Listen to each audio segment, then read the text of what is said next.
The suitcases sat by the door. Four of them, packed. Catherine Morrison stood frozen, 6 months pregnant with twins, staring at the end of her marriage. Her CEO husband was leaving. For a 24-year-old Instagram model, he'd already filed for divorce, frozen her bank accounts, left her with nothing. $200 to her name, twins on the way, no career, no home, no power. He thought she'd disappear quietly, take the settlement, fade away. He was wrong. What he didn't know was that his pregnant wife had built his empire, her ideas, her strategies, her brilliance, and she was about to prove it. This is the story of how Catherine went from abandoned and broke to building a $900 million empire. How the woman he threw away became the woman he could never afford. How two babies he didn't want became heirs to a fortune she built with her own hands. This is the story of the billionaire heirs and their mother who refused to disappear. Let's begin. The leather suitcases sat by the front door. Four of them, packed. Catherine Morrison Ashford stopped in the doorway, her hand still on the handle. The weight of her pregnant belly pulled at her lower back. 6 months along with twins. The doctor had just told her everything looked perfect. Healthy heartbeats, good growth. She had driven home with her hands on the steering wheel, thinking about nursery colors. Now she stared at the suitcases. Expensive leather, monogrammed. The ones Brandon used for business trips to San Francisco and New York. But all four of them, together, lined up like soldiers waiting for orders. Brandon, her voice echoed in the marble foyer. He appeared at the top of the stairs, freshly showered, cologne she could smell from 20 feet away. The cologne he wore for important meetings, for dates, for impressing people, for leaving. Catherine. He descended the stairs without looking at her, his eyes fixed on his phone. We need to talk. She knew. And God help her. She knew. Her hands went to her belly. Instinct. Protection. The babies kicked against her palms. What's happening? The words came out small, smaller than she wanted. Brandon reached the bottom of the stairs. He tucked his phone in his pocket, finally looked at her. His face was blank. Corporate blank. The face he used in board meetings when he was about to fire someone. I'm leaving, Catherine. I've already filed. The world tilted. She grabbed the doorframe. Filed what? Divorce papers. My lawyer will contact your lawyer if you have one. If not, get one. I don't understand. Her mind was racing, trying to catch up, failing. We're having babies. Our babies, in 3 months. I know the timeline. He picked up his phone again. Checked the screen. Someone was texting him. Over and over. The screen lit up, went dark, lit up again. Is there someone else? She hated how her voice cracked, hated the question, hated knowing the answer before he spoke. That's not relevant. Not relevant. The word came out sharp, loud. The babies kicked harder. We're married. I'm pregnant. How is that not relevant? Because either way, I'm leaving. The marriage is over. I've grown in directions you haven't. He said it like he was reading from a script. We want different things now. I need to find myself. Find himself with someone else. Someone who was texting him right now. Someone who made him shower and wear cologne at 7 in the evening on a Tuesday. Catherine's legs shook. She moved to the couch, lowered herself down. The cream-colored cushions they had picked out together 4 years ago. When they were happy. When she was Catherine Morrison, marketing director with a corner office. Before she became just Brandon's wife. Who is she? That's not important right now. Who is she, Brandon? He sighed, annoyed, like she was being difficult. Her name is Sienna. We met 6 months ago. 6 months? Catherine did the math. 6 months ago, she was 3 months pregnant. Morning sickness, exhaustion, growing their children while he was growing a relationship with someone named Sienna. Does everyone know? Her voice was flat now. Numb. He didn't answer, which was an answer. Your mother? My mother understands that people grow apart. Roger? Roger Kincaid, his business partner. The man who had been best man at their wedding. Brandon checked his phone again. Roger has his opinions. They're not relevant either. Everything was not relevant, except the woman texting him, except getting out of this house, except abandoning his pregnant wife. "The babies," Catherine whispered. "We'll work out custody arrangements through lawyers. My attorney will be in touch." Custody arrangements, like they were dividing assets, like their children were items on a spreadsheet. Brandon grabbed the first suitcase, rolled it toward the door, came back for the second, the third, the fourth. Catherine sat on the couch and watched her husband pack his life away, watched him erase their marriage, watched him leave. He paused at the door. "Catherine, don't make this difficult. The prenup is clear. You'll be fine." The prenup, the document she had signed 8 years ago when she was 24 and in love. When Brandon's mother insisted, when Catherine thought prenups were for people who expected to fail. "Goodbye, Catherine." He walked out, closed the door. She heard his car start, a throaty engine roar. His Tesla, the one she had encouraged him to buy, saved the environment. Think of the future. Think of the children. He drove away. Catherine sat in the silence. The house felt enormous, empty, cold. The air conditioning hummed. The refrigerator clicked on in the kitchen.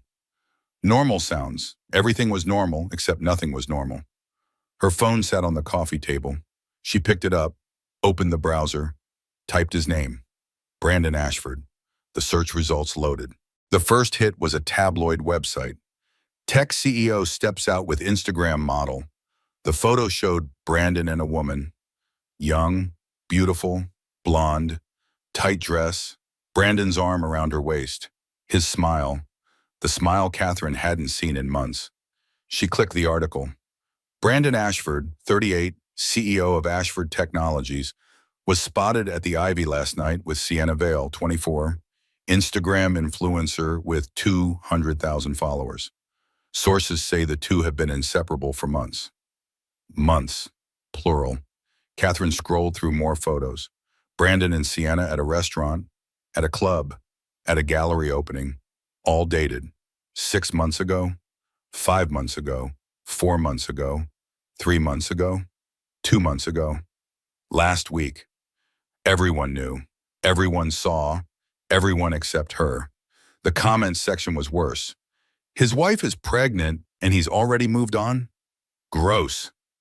Have you seen his wife? I'd trade up too. Sienna is so much hotter, can't blame him. Oh, men always leave when the wife gets fat." Catherine closed the browser, set the phone down, put her hands on her belly. The babies were quiet now, sleeping, trusting her to protect them. Her chest felt tight, her throat closed. She tried to breathe, shallow, fast. Her vision blurred. Panic attack. She recognized it. Had them in college during finals. Hadn't had one in years. She leaned forward, put her head between her knees, as much as she could with her belly, counted breaths. 1, 2, 3, 4. The tightness eased. The panic receded, left her hollow. Catherine sat up, looked around the living room, their home. 5 bedrooms, pool, view of the hills. The house Brandon bought with his first big investment round. The house she had decorated, made warm, made theirs, not hers, his. The deed was in his name only. He had explained that it was better for taxes, for liability, for business. She had signed the papers. Trusted him. Her phone buzzed, a text message, Dottie. Her college roommate, best friend, the one who had warned her about the prenup 8 years ago. "Kat, I'm seeing photos. Are you okay? Call me." Catherine stared at the message, tried to type a response. Her fingers wouldn't move. She held the phone, did nothing. It buzzed again. "Kat, seriously, I'm worried. Pick up the phone. She should call, should talk, should ask for help. But if she said it out loud, it would be real. If she told someone, she couldn't pretend that this was a nightmare. Couldn't wake up and find Brandon next to her. Find the suitcases gone, find their life intact. A sharp pain shot through her abdomen. Catherine gasped, clutched her belly. The babies. No, please, no. Another pain, tighter, harder. She fumbled for her phone, dialed 911. 911, what's your emergency? I'm pregnant, 6 months. I'm having contractions. Her voice shook. Something's wrong. How far apart are the contractions? Catherine waited, counted. Another pain hit. Maybe 5 minutes. Is anyone with you? No, I'm alone. I'm sending an ambulance. Stay on the line with me. The paramedics arrived 12 minutes later.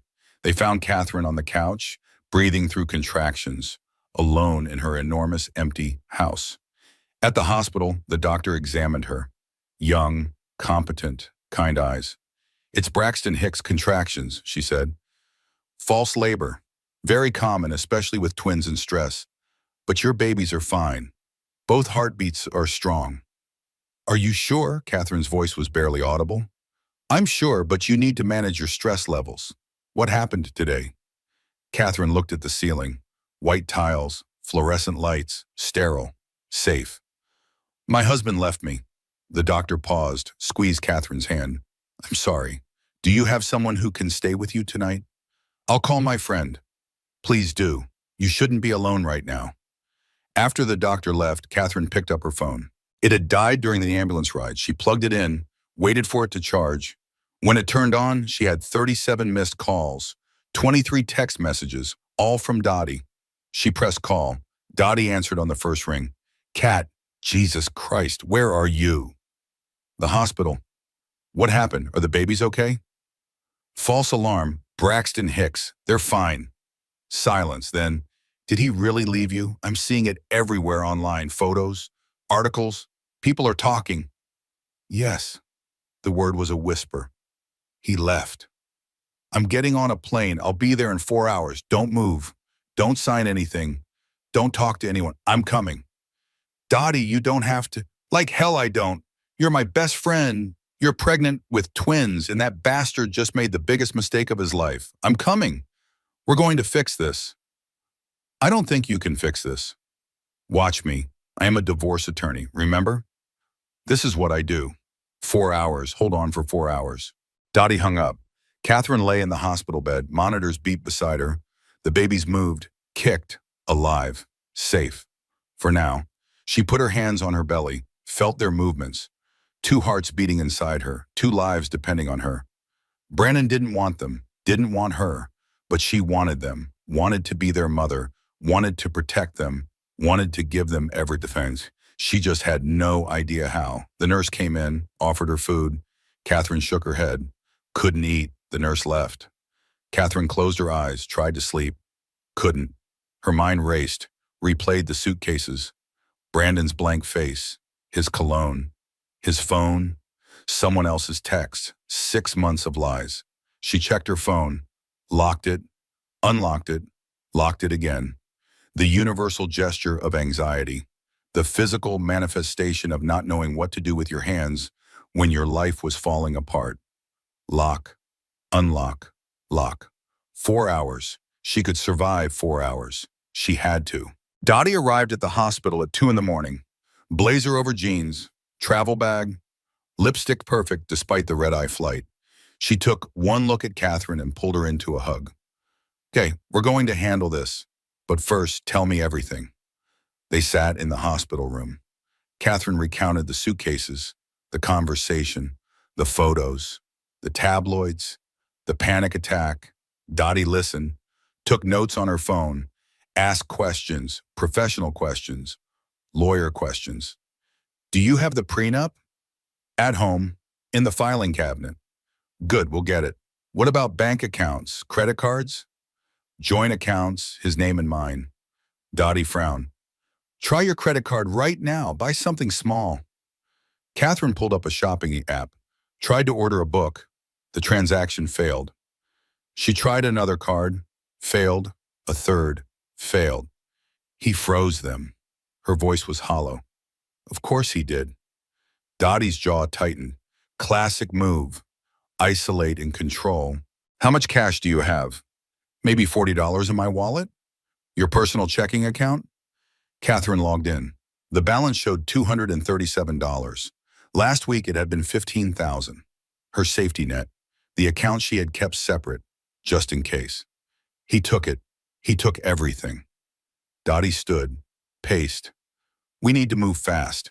Tomorrow morning we're going to see a lawyer. A good one. My mentor, Frank Pemberton. He handles high net worth divorces. He's expensive, but I'll call in a favor. I can't afford expensive. I can't afford anything. Frank will work with us. Trust me. Dottie sat back down. Kat, I need you to think. Did you sign anything recently? Any documents? Any papers Brandon gave you? Catherine thought back. 3 months ago, 4 months ago, Brandon had brought home papers, said they were updates to his company structure. Boring legal stuff. Asked her to sign. She had. Trusted him. Oh God, I signed something. I don't even remember what. We'll find out. We'll get copies of everything. But Kat, you need to prepare yourself. This is going to get ugly. He's going to paint you as unstable. Gold digger, crazy pregnant woman. He'll use every trick. Everyone already thinks that. The comments online, screw the comments. Random strangers don't matter. What matters is documentation, evidence, legal strategy. Dottie squeezed her hand. You're not alone in this. I'm here. We're going to fight.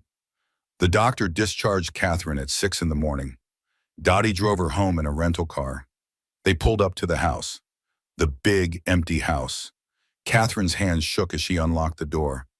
Everything looked the same, but everything was different. Dottie went straight to the filing cabinet, pulled out the prenup, read it. Her expression darkened. This is tight, really tight. He gets everything, the house, the cars, the investments. You get a lump sum of $200,000 if the marriage lasts 5 years, which it has. But that's it. $200,000, Catherine laughed. It sounded broken. To start over, with twins. That's not even a down payment in this city. There's more. Look at this clause. If you contest the prenup, you forfeit the lump sum. You get nothing. So he can leave me pregnant and broke? And if I fight him, I get even less? That's the design. These prenups are meant to intimidate, to make you feel powerless. Dottie kept reading. Wait, there's something here, an infidelity clause. If either party commits adultery prior to filing for divorce, the prenup is void. Everything becomes community property. 50-50 split. Catherine's heart jumped. He's been with Sienna for 6 months. That's adultery. We have to prove it. Photos aren't yet enough. We need documentation, financial records, proof that the affair was ongoing before he filed. How do we get that? We ask for discovery. We subpoena records. We dig. Dottie's eyes gleamed. And we pray he was stupid enough to use company money. That would void the prenup and open him up to shareholder lawsuits. Brandon's not stupid. Men in love do stupid things. And from those photos, he's definitely in something.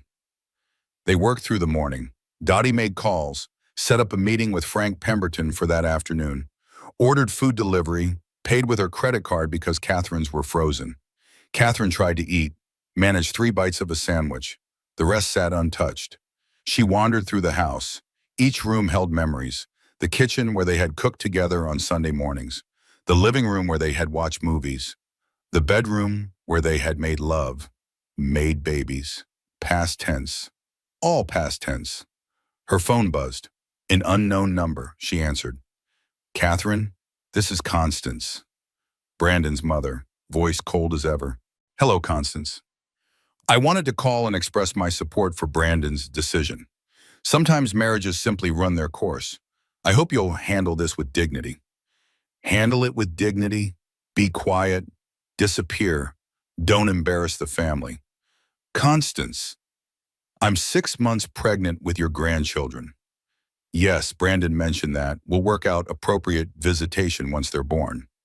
Appropriate visitation, like scheduling a meeting, like the babies were commodities. Does it bother you at all that your son is abandoning his family? I think abandoning is a strong word. He's making a choice to pursue happiness. You should want that for him, Catherine. Something inside Catherine snapped. Not loud, not dramatic, just a quiet break, like a thread pulled too tight. You're right, Constance. I should want Brandon to be happy, the way he wanted me to be happy when I gave up my career for him, when I managed his home and his social calendar and his reputation, when I got pregnant because he wanted children. I should absolutely prioritize his happiness over mine. Thank you for the reminder. She hung up. Her hands were shaking. She had never spoken to Constance like that, had always been polite, accommodating. The perfect daughter-in-law, not anymore. Dottie looked up from her laptop. Who was that? Brandon's mother, being supportive of him. Of course she is. These families always close ranks. Dottie turned her laptop around. Look at this. I've been digging into Sienna Vale. Her Instagram is public. She's been posting photos from expensive restaurants, luxury hotels, designer bags, all in the last 6 months.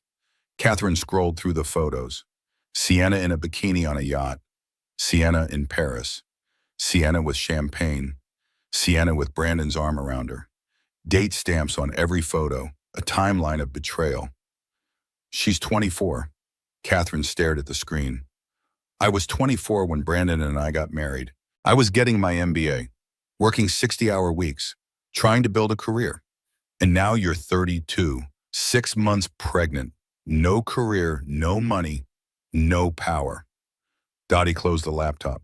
But we're going to change that. We're going to find every mistake he made, every lie, every transaction, and we're going to hurry him with it. At 2 in the afternoon, they went to Frank Pemberton's office.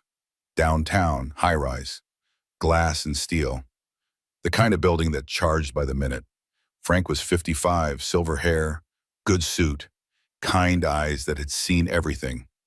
He listened to Catherine's story without interrupting, took notes, asked pointed questions. Do you have any reason to believe he used company funds for the affair? I don't know. How would I know?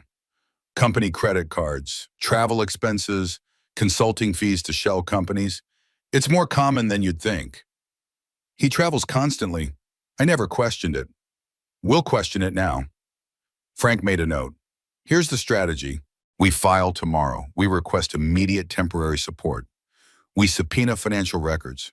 We make noise. We make him defend himself. Won't that make him angry? Probably, but angry people make mistakes, and we need him to make mistakes. What if he takes the babies? Frank's expression softened. He won't. You're 6 months pregnant. The babies aren't born yet. He has no grounds. And once they're born, you'll have primary custody as the mother unless he can prove you're unfit, which you're not. He could try. Let him try. We'll be ready, and they spent 2 hours in Frank's office, going over strategy, options, risks. By the time they left, Catherine felt exhausted, wrung out, but less helpless. Dottie drove her home. The sun was setting, orange light across the hills. Beautiful, indifferent to human suffering. You should rest, Dottie said. Tomorrow's going to be intense. Catherine nodded, went upstairs, changed into pajamas, lay in bed. The bed she had shared with Brandon for 8 years. The sheets still smelled like his cologne. She got up, stripped the bed, threw everything in the laundry, found fresh sheets, made the bed herself. A small act, a tiny rebellion. At midnight, she couldn't sleep.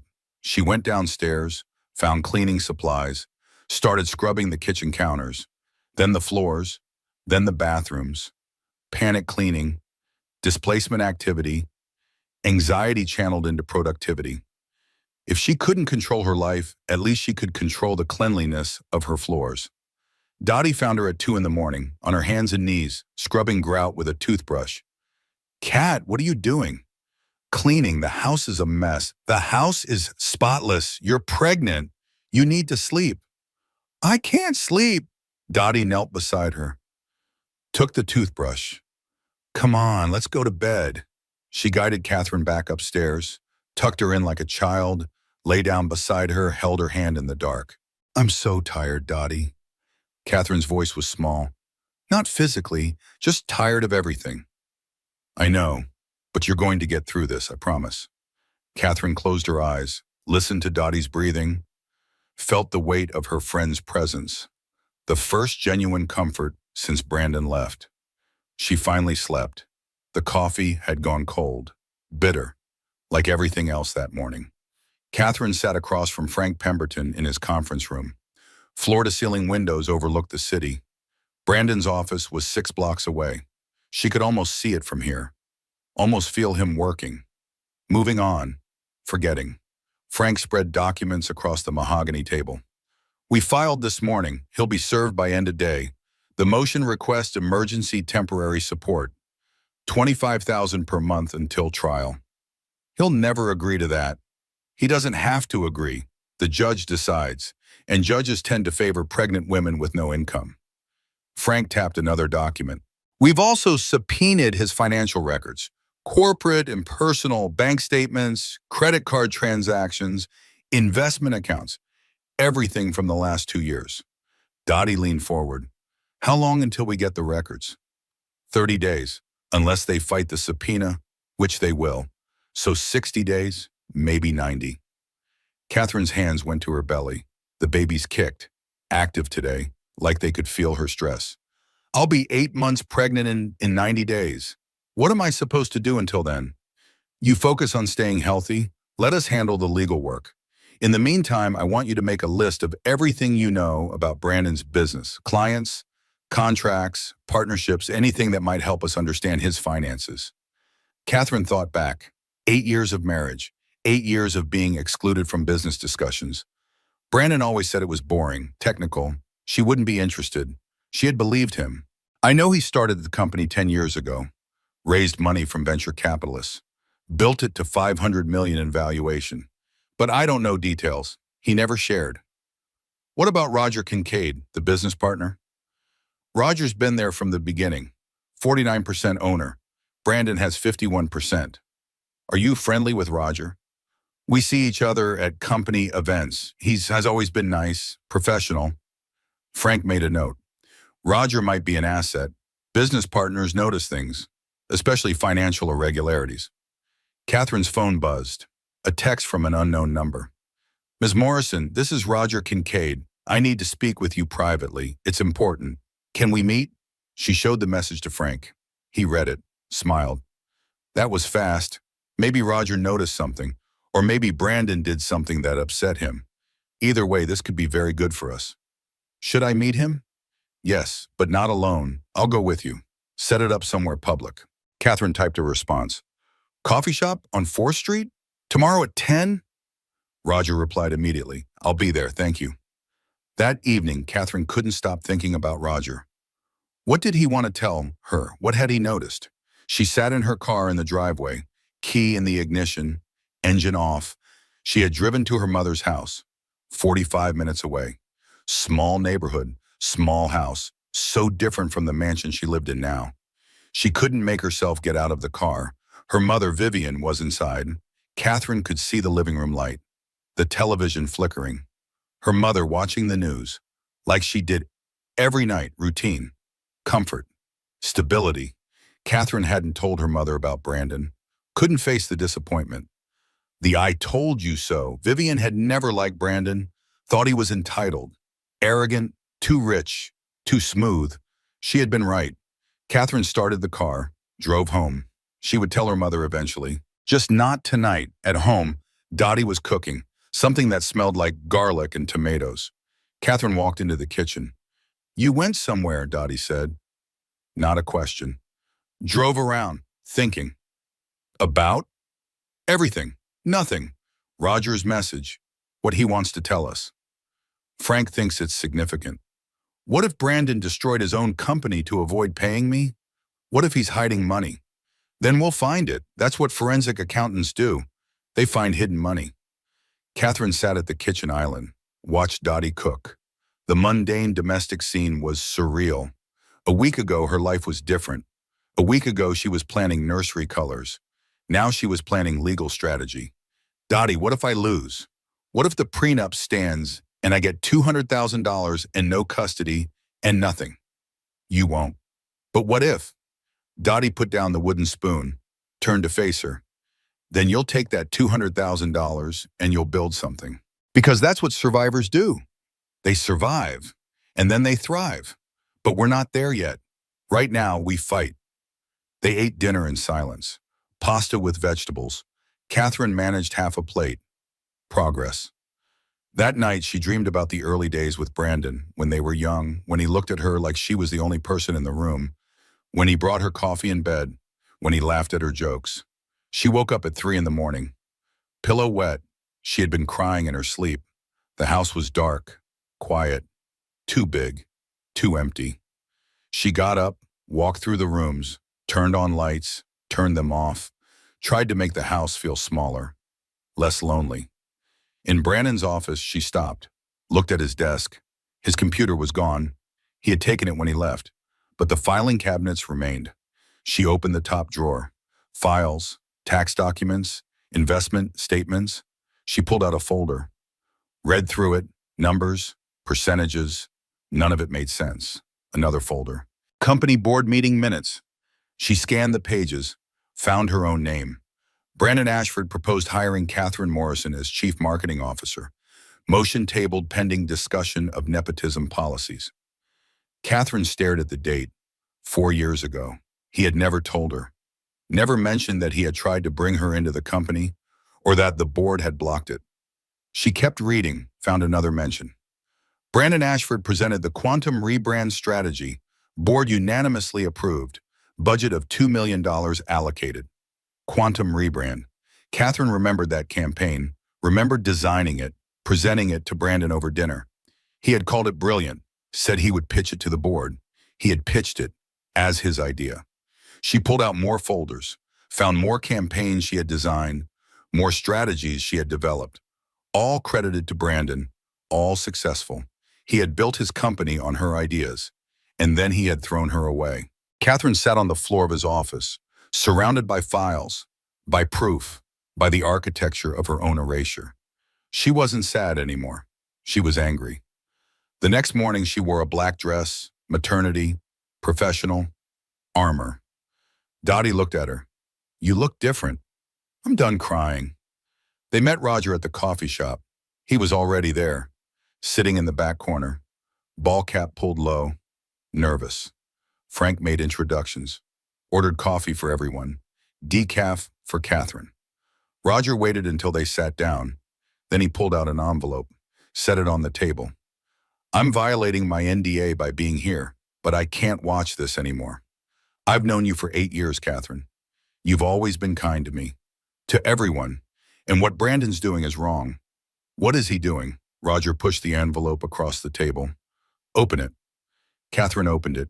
Inside were printouts, financial statements, expense reports, hotel receipts. Frank took them, read quickly. His expression shifted, professional to surprised to satisfied. These are company expenses, all related to Sienna Vale. Roger nodded. He put her on the payroll 8 months ago, listed her as a marketing consultant. She doesn't do any work. She's just a line item, $20,000 a month. $20,000 a month for 8 months, $160,000 of company money for his mistress. There's more, Roger said. The apartment she lives in, luxury building downtown, company leased it, listed as corporate housing for visiting executives. But only Sienna lives there. Brandon pays the rent, $7,500 a month. Frank was making notes. Fast, precise. What else? Trips, Paris, Tokyo, Bali, all business trips on paper. But she went with him, business class tickets, 5-star hotels charged to the company. How much total? In 8 months? Close to $400,000. $400,000 of company money for an affair. Catherine felt something shift inside her. Not sadness, not even anger. Something colder, sharper, determination. Why are you telling me this? She asked. Roger met her eyes. Because it's theft. Because I've worked for 10 years to build this company, and Brandon is destroying it. The board doesn't know yet, but they will. And when they find out, there will be consequences. I want you to have this information first. Won't this hurt you too, if the company is damaged? Probably, but I can live with that. I can't live with staying silent. He stood. That's all I have. The rest is up to you. He left, walked out of the coffee shop without looking back. Frank organized the documents. This is it. This voids the prenup.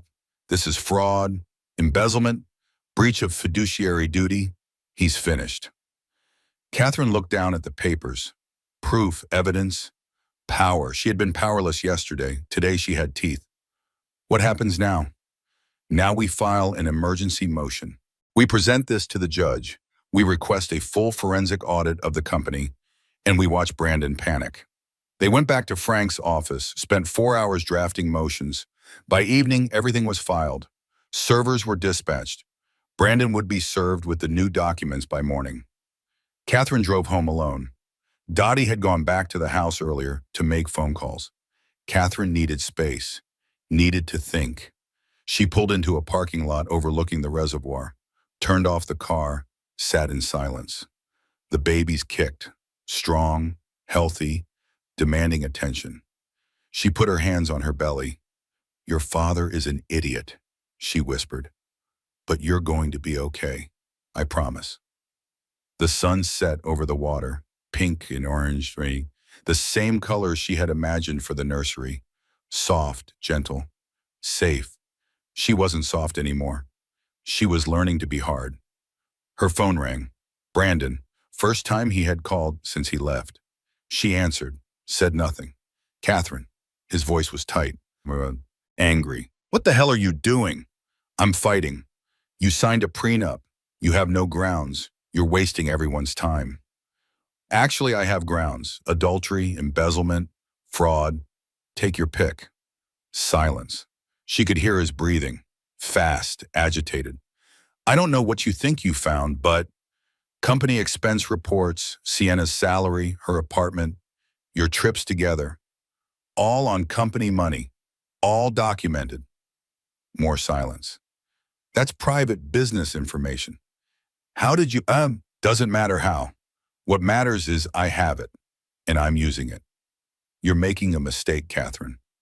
If you push this, I'll push back. I'll make sure everyone knows what kind of person you really are." "What kind of person am I, Brandon? The kind who gave up her career for you, who supported you, who's carrying your children. What terrible things are you going to tell people? You're emotionally unstable. Everyone will see that, pregnant and vindictive, trying to destroy me." She laughed, genuinely laughed. "You destroyed yourself. I'm just holding up a mirror." She hung up. Her hands were shaking, but she was smiling. She had been afraid of him, afraid of his anger, his power, his control. She wasn't afraid anymore. Catherine started the car, drove home, walked into the house, found Dottie on the couch with her laptop. Brandon called. He's scared. Dottie grinned. "Good. Scared people make mistakes." Frank said the same thing. "Because it's true, the pendulum is swinging, and it's swinging hard." That night, Catherine slept well for the first time in a week, not because her problems were solved, but because she had stopped being a victim. She was becoming a fighter. The courthouse steps were swarming with cameras. Catherine stopped at the bottom, stared up at the chaos, reporters, photographers, boom microphones like weapons. Frank put his hand on her elbow. "Steady, don't say anything. Let me handle it." Dottie flanked her other side. A wall of protection. They walked up the steps together. The crowd surged forward. "Catherine, how do you feel about the affair? Did you know about Sienna? Are you trying to destroy your husband's company? Is it true you're having mental health issues?" Catherine kept her eyes forward. One step, another. The cameras flashed. The questions flew. She felt exposed, violated. Every lens capturing her swollen belly, her pale face, her vulnerability. They made it inside. The courthouse was cooler, quieter. Her ears rang from the noise outside. "I wasn't expecting that," she said. "Brandon leaked the hearing time," Frank said. "He wants to control the narrative, make you look unstable. This is intimidation." "It's working. Don't let it. The only opinion that matters is the judge's." They walked through security, metal detectors, x-rays, bureaucratic routine in the middle of catastrophe. Then upstairs to the family court. Brandon was already there. Expensive suit. 3 lawyers. He looked calm, composed, like he was attending a board meeting. He didn't look at Catherine. Sienna sat behind him, blonde hair perfect, dressed too tight. She was chewing gum, looking at her phone, bored. Catherine's stomach twisted.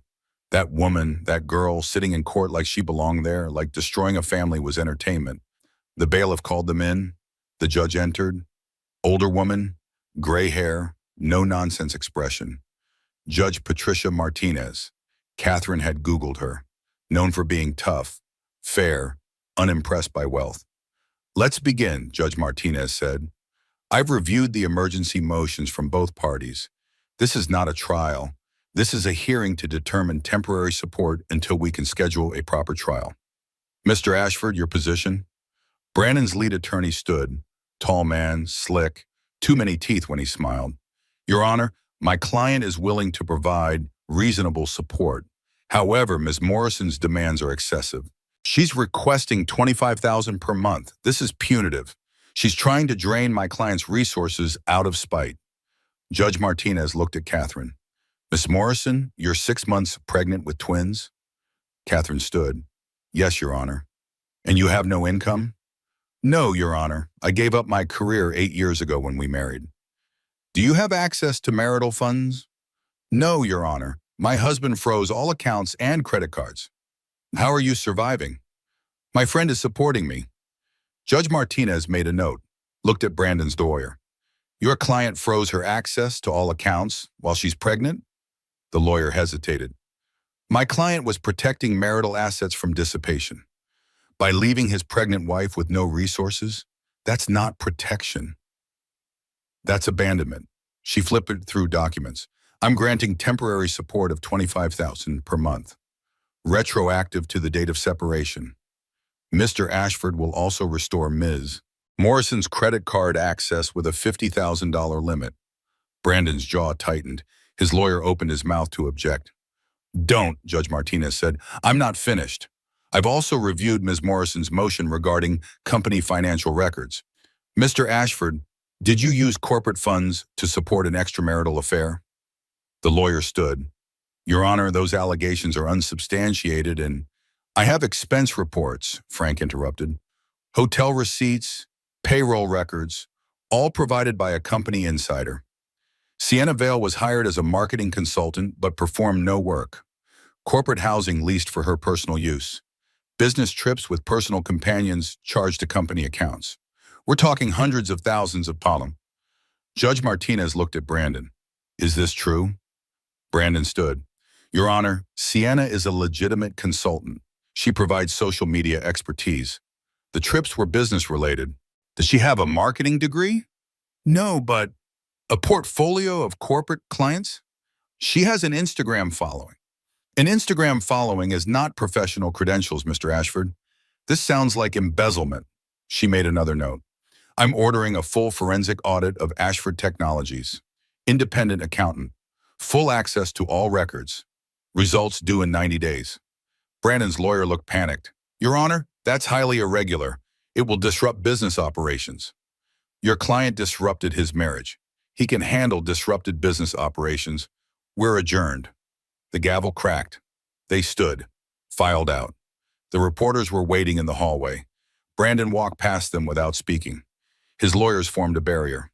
Frank paused, addressed the cameras. My client is grateful for the court's decision. She looks forward to the truth coming out. Short, professional. Then he guided Catherine to a side exit. They avoided the main doors. The circus outside. In the parking garage, Catherine finally breathed. Did that actually just happen? Judge Martinez doesn't play games. She saw through Brandon immediately. What happens now? Now we wait for the audit and we prepare for Brandon's counterattack, because it's coming. It came that evening. Catherine was at home. Dottie was making dinner. The news was on in the background. Then she heard Brandon's name. She looked at the screen. Brandon stood at a podium. Press conference. Hair perfect. Suit perfect. Posture perfect. I want to address the false allegations made against me today in court. My wife, Catherine, is going through a difficult time. Pregnancy is hard. Carrying twins is even harder. I understand that. I have compassion for what she's experiencing. But the accusations about my business practices are completely false. Sienna Vale is a valued consultant who has helped our company navigate social media marketing. Every expense was legitimate. Every decision was made with the board's knowledge. My estranged wife is trying to destroy my reputation because she's hurt. I hope we can resolve this privately for the sake of our unborn children. The spin was perfect. Concerned husband, innocent businessman, victimized by unstable pregnant woman. Catherine felt sick. Her phone started buzzing. Text messages, dozens, from people she hadn't talked to in months, years. Saw the news. Are you okay? He seems really concerned about you. Pregnancy hormones can be intense. Maybe take a break from the legal stuff. You should think about the babies. Stress isn't good. Delete, delete, delete. Then a call, a number she recognized. Margaret Ashford, Brandon's aunt, society matriarch. The woman who had hosted their wedding at her estate. Catherine answered. Hello, Margaret. Catherine, dear, I'm calling because I'm concerned. Brandon says you're unwell, that you're making wild accusations. This isn't like you. Margaret, Brandon is having an affair. He used company money to support his mistress. He left me pregnant and broke.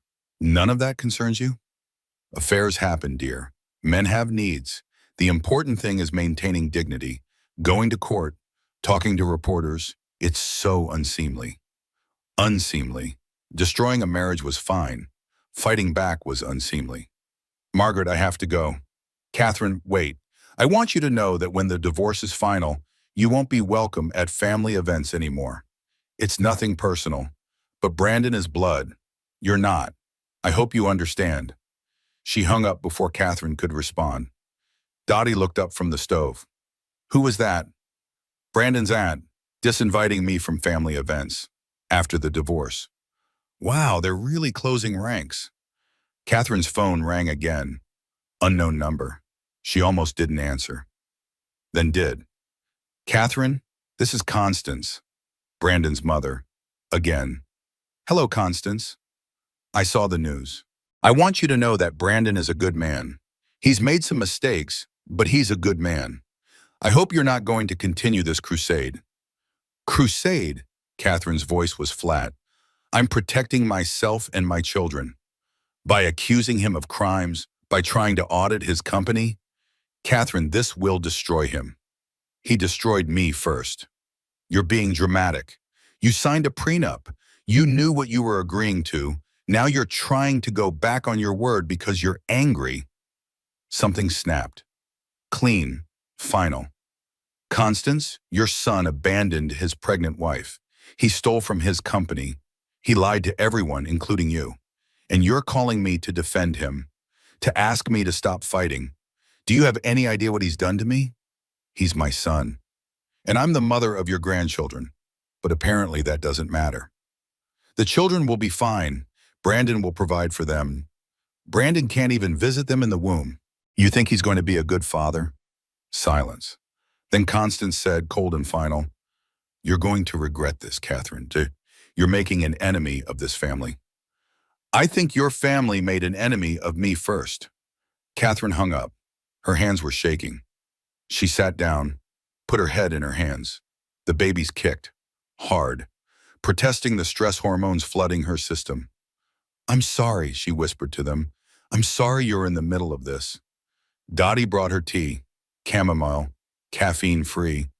Social media is melting down. People are picking on his size. You're either the gold-digging villain or the abandoned pregnant woman. No middle ground. What are they saying? You don't want to know? Tell me anyway. Dottie pulled out her phone, read comments. She's trying to ruin him because he upgraded. Pregnant women are emotional terrorists. She should have signed the prenup and moved on. But also, he abandoned his pregnant wife for a child. Men who cheat during pregnancy are scum. I hope she takes everything. Catherine closed her eyes. Everyone has an opinion. Everyone always has an opinion. The question is whether you care. I want to say I don't, but I do. I care that people think I'm crazy, that people believe him. Catherine Morrison, listen to me. You're not crazy. You're not vindictive. You're a woman who was betrayed and is fighting back. The people who matter know that. Who matters? Everyone's abandoned me. Friends, family, everyone. I haven't abandoned you. Frank hasn't. Roger hasn't. Your mother hasn't. And you know what? That's enough. Quality over quantity. Her mother, Catherine, still hadn't called her. Hadn't told her. Vivian would hear about it eventually. The news was everywhere. She should call, should explain, should ask for help. But she couldn't make herself do it. couldn't face her mother's disappointed face. The "I told you so." The proof that leaving her career had been a mistake. That night, Catherine lay in bed and stared at the ceiling. 47 tiles visible from this angle. She counted them. Again. Again. When anxiety felt infinite, countable things were anchors. 47 tiles, 2 babies, 1 life falling apart, 3 people still standing by her, numbers she could hold on to. At 3 in the morning, she got up, couldn't sleep, went downstairs, opened her laptop, searched her own name. Hundreds of articles, thousands of comments. She read them all, every opinion, every judgment, every piece of vitriol. By sunrise, she was numb, empty, hollowed out by strangers' words. Dottie found her in the kitchen, laptop open, eyes red. "You've been reading about yourself." "Yes." "Why?" "I don't know, masochism maybe." Dottie closed the laptop. "You need to stop. You can't control what they say. You can only control what you do." "What should I do?" "Keep fighting, keep showing up. Keep being the woman who refuses to disappear quietly." Catherine looked at her friend, exhausted, loyal, still here. "Why are you doing this? You have your own life, your own practice. You don't have to be here." "Yes, I do. Because you're my friend. Because what's happening to you is wrong. Because someone has to stand with you." Dottie squeezed her hand. "And because I know you'd do the same for me." Catherine nodded, couldn't speak, throat too tight. Her phone buzzed hard, a text from an unknown number. She almost ignored it, then saw the preview. "Catherine, this is Constance. We need to talk privately. There are things you should know about Brandon, things I should have told you years ago." Catherine showed Dottie the message. "That's unexpected," Dottie said. "Could be a trap." "Could be, but it could also be useful. What do you have to lose?" "Everything. Nothing." Catherine wasn't sure anymore. She typed a response. "When and where?" The answer came immediately. "Tomorrow, 2 in the afternoon, my house, come alone." Constance Ashford's house looked like it belonged in a magazine. Georgian colonial, manicured lawn, rose garden, old money in architectural form. Catherine sat in her car outside for 15 minutes before going in. Couldn't make herself open the door. Couldn't make her hands obey her brain. She counted her breaths. 1, 2, 3, 4. Finally opened the door, walked up the path, rang the bell. Constance answered immediately. She looked different, older, tired, no makeup, hair pulled back simply, not the polished society matron Catherine knew. "Thank you for coming," Constance said. "I know I don't deserve your trust." "No, you don't." "Fair enough, come in. We should talk privately." They sat in Constance's study, books floor to ceiling, leather chairs, Persian rug, the smell of old paper and furniture polish. Constance poured tea, Earl Grey, the same blend she always served at family gatherings. The ritual was surreal, like they were having a normal visit, like everything was fine. "Catherine, I need to apologize. My phone call after the court hearing was cruel, misguided. I was trying to protect Brandon because he's my son. But protecting him means enabling him, and I can't do that anymore." Catherine said nothing, waited. "There's something you should know about Brandon. Something I've kept secret for too long." Constance set down her teacup. "This isn't the first time he's done this." The words hung in the air. "What do you mean?" 10 years ago, Brandon was engaged to another woman, Melissa. They were planning a wedding. She was pregnant. 4 months along, and Brandon met someone else, left Melissa. The engagement ended, the pregnancy ended. Melissa had a miscarriage from the stress. Catherine felt cold. "You knew he'd done this before, and you didn't warn me?" "I thought he'd changed. He was younger then, immature. I convinced myself it was different with you, that he'd grown up. I was wrong." "Did Melissa get anything, support, money?" "Brandon paid her to sign an NDA, $200,000. She disappeared. I haven't heard from her in a decade." $200,000, the same amount Catherine was supposed to get from the prenup, the price of silence, the cost of disappearing. "Why are you telling me this now?" Constance stood, walked to her desk, pulled out a folder, set it in front of Catherine. Because I'm tired of protecting a man who doesn't deserve it. Because you're the mother of my grandchildren. Because I should have done this 10 years ago for Melissa. Catherine opened the folder. Documents, financial statements, trust fund paperwork. What is this? Brandon's father, my late husband Robert, set up trust funds for grandchildren before he died. Any biological grandchildren of ours are entitled to equal shares of a $10 million trust. Brandon doesn't control it. I do. As trustee. $10 million? Split between however many grandchildren there are. Your twins would each receive $5 million, accessible at age 21, with provisions for education and medical expenses before then. Catherine's head spun. Brandon never mentioned this. Because he doesn't want you to know. If you knew the children had money, you'd have less incentive to settle quietly. You'd have power. Constance pushed the folder closer. That's exactly why I'm telling you. You need power. Why would you betray your own son? Constance's eyes were sad. I'm not betraying him. I'm choosing my grandchildren over his selfishness. And I'm choosing the woman who actually loves those babies over the man who abandoned them. Catherine looked at the documents. Legal language, trust provisions, her children's future, security she hadn't known existed. What else do you know? About his business? Nothing specific. But I know Brandon. I know how he operates. He's charming, persuasive. He makes people believe in him. But underneath, he's ruthless. If he used company money for Sienna, it wasn't an accident. It was entitlement. He believed the rules didn't apply to him. Will you testify to that? In court?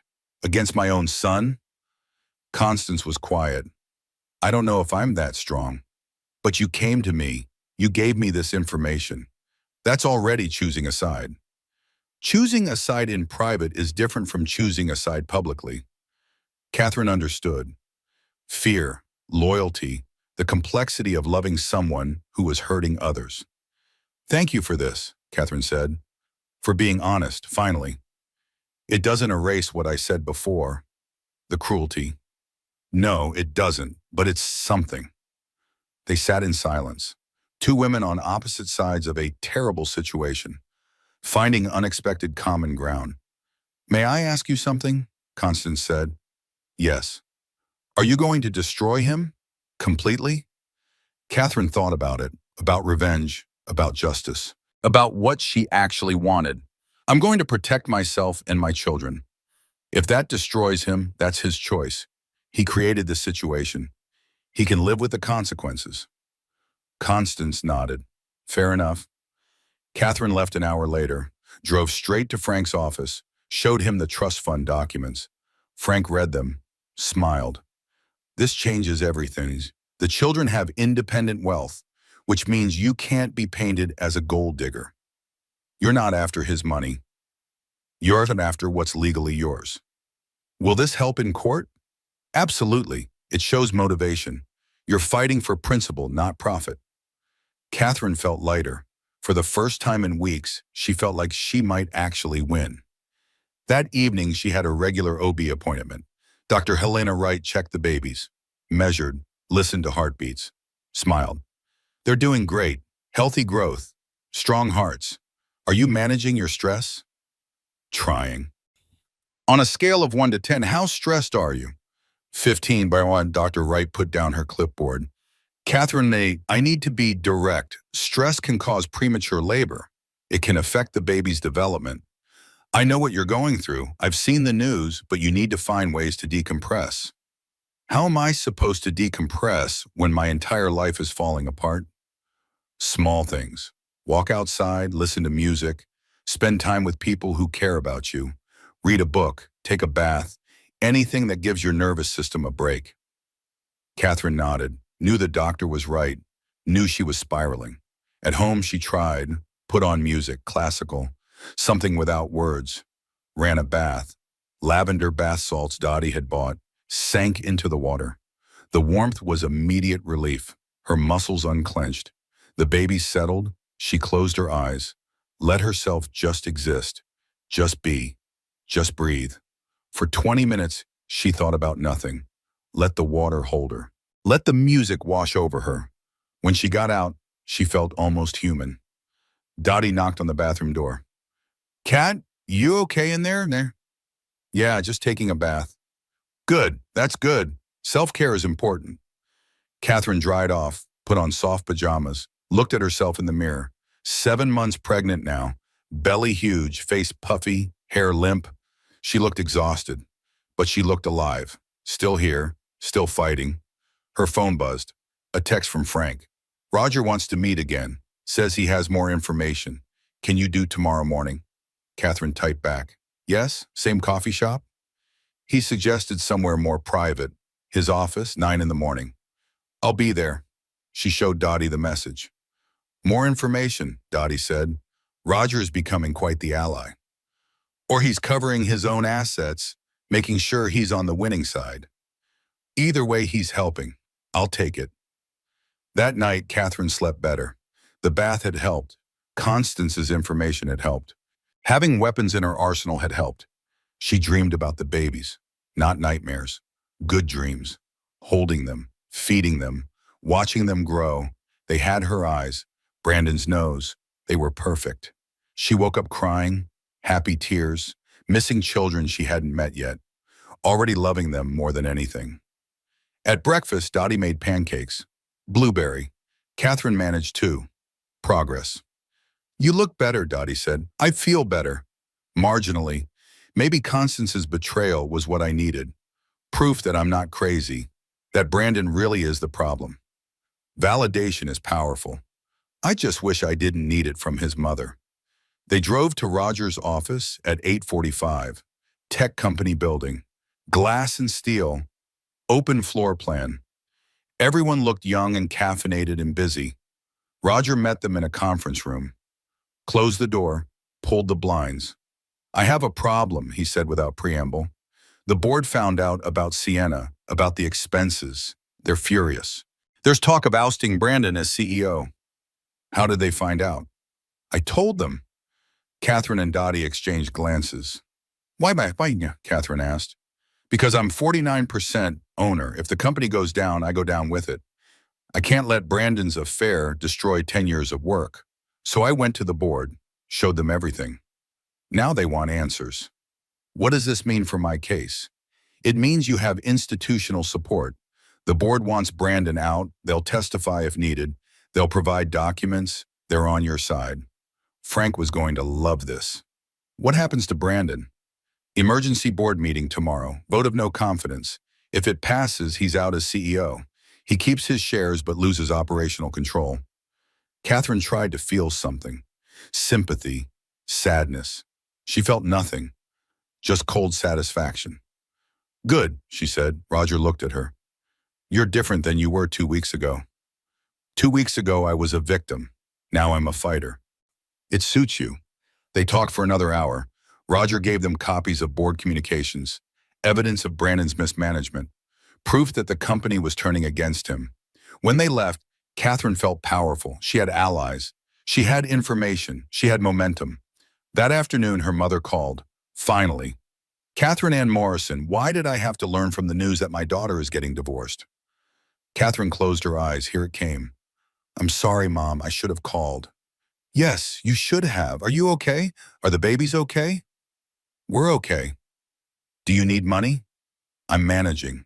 Catherine, I don't have much, but what I have is yours. You know that. Tears pricked her eyes. I know, Mom. That man was never good enough for you. I told you when you married him, but you were in love. You wouldn't listen. You were right. I don't want to be right. I want you to be happy. Or are you happy? Catherine thought about it. Was she happy? No. But she wasn't destroyed either. She was surviving, fighting, becoming someone new. I'm getting there, she said. Good, that's all I need to hear. I'm proud of you, Catherine, for fighting back, for not disappearing. Your father would be proud too. Her father, dead 15 years now, heart attack at 47, never met Brandon, never knew about the babies. I wish he was here, Catherine whispered. Me too, honey, me too. They talked for an hour, about the case, about the babies, about life. When they hung up, Catherine felt grounded, connected. Her mother's voice was an anchor. That night, she sat in the nursery, empty except for one rocking chair. She had stopped decorating when Brandon left. Couldn't finish it alone. She sat in the chair, rocked slowly, put her hands on her belly. I know things are hard right now, she whispered to the babies. I know your father isn't here. I know I'm scared. But I promise you something. I promise you'll always know you were wanted. Always know you were loved. Always know your mother fought for you. That's my promise. No matter what happens, I fought for you. The babies kicked, 1, 2, like they heard her, like they understood. Catherine rocked in the empty nursery and cried. Not sad tears, not happy tears, just tears. Release, relief. Permission to feel everything. Tomorrow she would fight again. Tonight she would just be, just exist, just survive another day. And that was enough. The eviction notice came on a Tuesday. Catherine stared at the paper taped to the front door. 30 days to vacate the premises. The house wasn't hers, had never been hers. Brandon owned it. Brandon was selling it. She had to leave. She was 7 months pregnant. She had nowhere to go. Inside, she showed the notice to Dottie. He can't do this, Dottie said. There's a court order for temporary support. You have rights. The house is in his name. The judge's order covers money, not property. He's within his legal rights. Where are you supposed to go? That's not his problem anymore. Catherine sat down, felt the weight of it. Another blow, another loss. She was running out of things to lose. We'll find you an apartment, Dottie said. Something affordable, something temporary until the divorce settles. With what money? The support hasn't come through yet. His lawyers are delaying. I'll co-sign, I'll help. Dottie, you've already done so much. And I'll do more, that's what friends do. They spent the afternoon looking at apartments online. Everything decent was expensive. Everything affordable was too small, too far, too depressing. They finally found a studio, 300 square feet, 1 room, kitchenette, bathroom, $600 a month. Bottom floor, no view. But available immediately. Catherine signed the lease, used Dottie's credit card for the deposit, promised to pay her back, added it to the list of debts she was accumulating. They moved her things over 3 days. Most of the furniture stayed. Wasn't hers anyway. She took clothes, personal items, photos from before Brandon, books, the rocking chair from the nursery. Everything fit in Dottie's car. 2 trips, 8 years of marriage fit in 2 trips. The studio was small, dark. The windows faced a brick wall. The carpet was stained. The refrigerator hummed too loudly. But it was hers. She had her own key, her own space. She was safe. That night, Catherine lay on an air mattress on the floor. Couldn't afford a real bed yet. The babies kicked, uncomfortable, cramped, protesting. I'm sorry, she whispered. This isn't what I wanted for us, but it's what we have. She tried to sleep. Couldn't. The air mattress was uncomfortable. Her back ached. The babies were restless. She stared at the ceiling, counted cracks, 17 visible from this angle. At 3 a.m, sharp pain ripped through her abdomen. She gasped, clutched her belly. Not again. Please, not again. Another pain, stronger, rhythmic, 5 minutes apart. Labor, real labor, too early, 7 months. The babies weren't ready. She grabbed her phone, dialed 911 again, her voice shaking. I'm pregnant, 7 months. I'm having contractions, real ones. I need help. The ambulance arrived. Paramedics helped her down the stairs, narrow stairs, difficult to navigate. They loaded her onto a stretcher, drove to the hospital, sirens wailing. At the hospital, nurses surrounded her. IVs, monitors, oxygen, everyone moving fast, talking over her, about her. She caught fragments, premature labor. Twins at 30 weeks, stopping contractions. Bed rest protocol. Dr. Wright appeared, calm, professional. Catherine, we're going to stop this. The medication is working. You are not going to deliver tonight, but you need to stay here. Complete bed rest. At least 2 weeks. The babies need more time. I can't stay here for 2 weeks. You have to prioritize these babies. Nothing else matters. If you deliver now, they'll be in the NICU for months. Complications, risks. We need to give them more time. Catherine nodded, felt tears on her face, hadn't realized she was crying. They admitted her. Private room, hospital bed, monitors strapped to her belly. She watched the screens, 2 heartbeats, Fata strong, still there, still fighting. Dottie arrived an hour later, hair messy, no makeup, still in pajamas under her coat. Jesus, Cat. I'm okay, they stopped it. What happened? Stress, moving, everything. My body gave up. Dottie pulled a chair close, held her hand. You're going to be okay. The babies are going to be okay. We're going to get through this. The next day, Brandon's lawyer served her, in her hospital bed, while she was on medication to stop premature labor. They walked in with papers, set them on her lap, walked out. Custody petition. Brandon was requesting full custody of the twins upon birth, claiming Catherine was financially unstable, mentally unstable, physically unstable, unfit mother. Catherine read the document. Every word a knife, every accusation a wound. She was living in a 300-square-foot apartment. True, she had no income. True, she had been hospitalized multiple times for pregnancy complications. True, she was involved in hostile litigation with the children's father. True, therefore she was unfit. Therefore he should have custody. Therefore the babies should be taken from her at birth. Catherine dropped the papers, felt the panic rising, couldn't breathe, couldn't think. The monitors beeped faster. Nurses rushed in, checked her, adjusted medication, told her to calm down. She couldn't calm down. He wanted to take her babies before she even met them. He wanted to erase her completely. Dottie picked up the papers. Read them. Her face went red. I'm going to kill him. I'm actually going to kill him. He's going to win. Look at me. I'm exactly what he says. Unstable, broken, living in a studio, in a hospital bed at 7 months because I can't even handle stress. Stop. Stop right now. Dottie's voice was sharp. You're not unstable. You're surviving. There's a difference. Any woman would break under this pressure. You're not broken. You're human. The judge won't see it that way. We'll make sure the judge sees it clearly. Frank will fight this. I'll fight this. You're not losing your babies. A knock on the door. Frank entered. He'd heard. I'm filing an emergency response. This is harassment. Serving you in a hospital bed while you're in premature labor? No judge will look kindly on that. What if he's right? Catherine's voice was small. What if I can't take care of them? What if I'm not enough?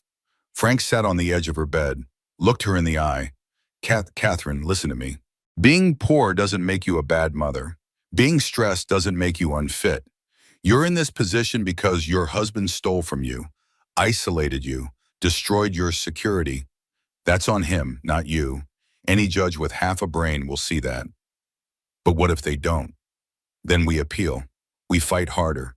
We don't stop until you have your children. But what if fighting wasn't enough? What if she lost anyway? The question haunted her.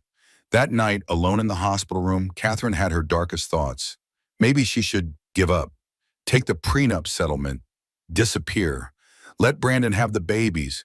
They'd have money, stability, everything she couldn't give them.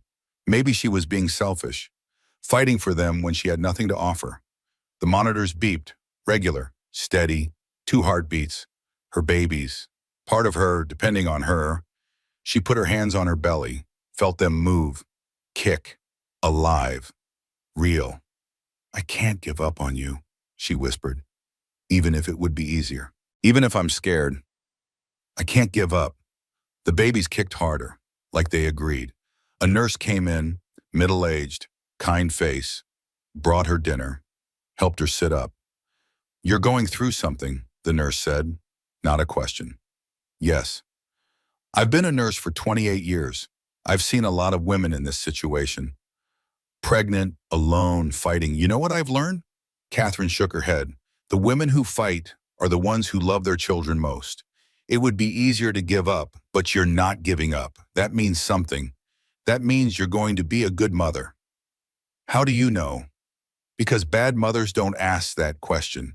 They don't worry about being enough. You're worried. That means you care, and caring is half the battle. The nurse left. Catherine ate her dinner, tasteless hospital food, but she ate it for the babies, for strength, for survival. Days blurred together, bed rest, monitors, doctors, nurses, Dottie visiting every day. Frank calling with updates, her mother sending care packages.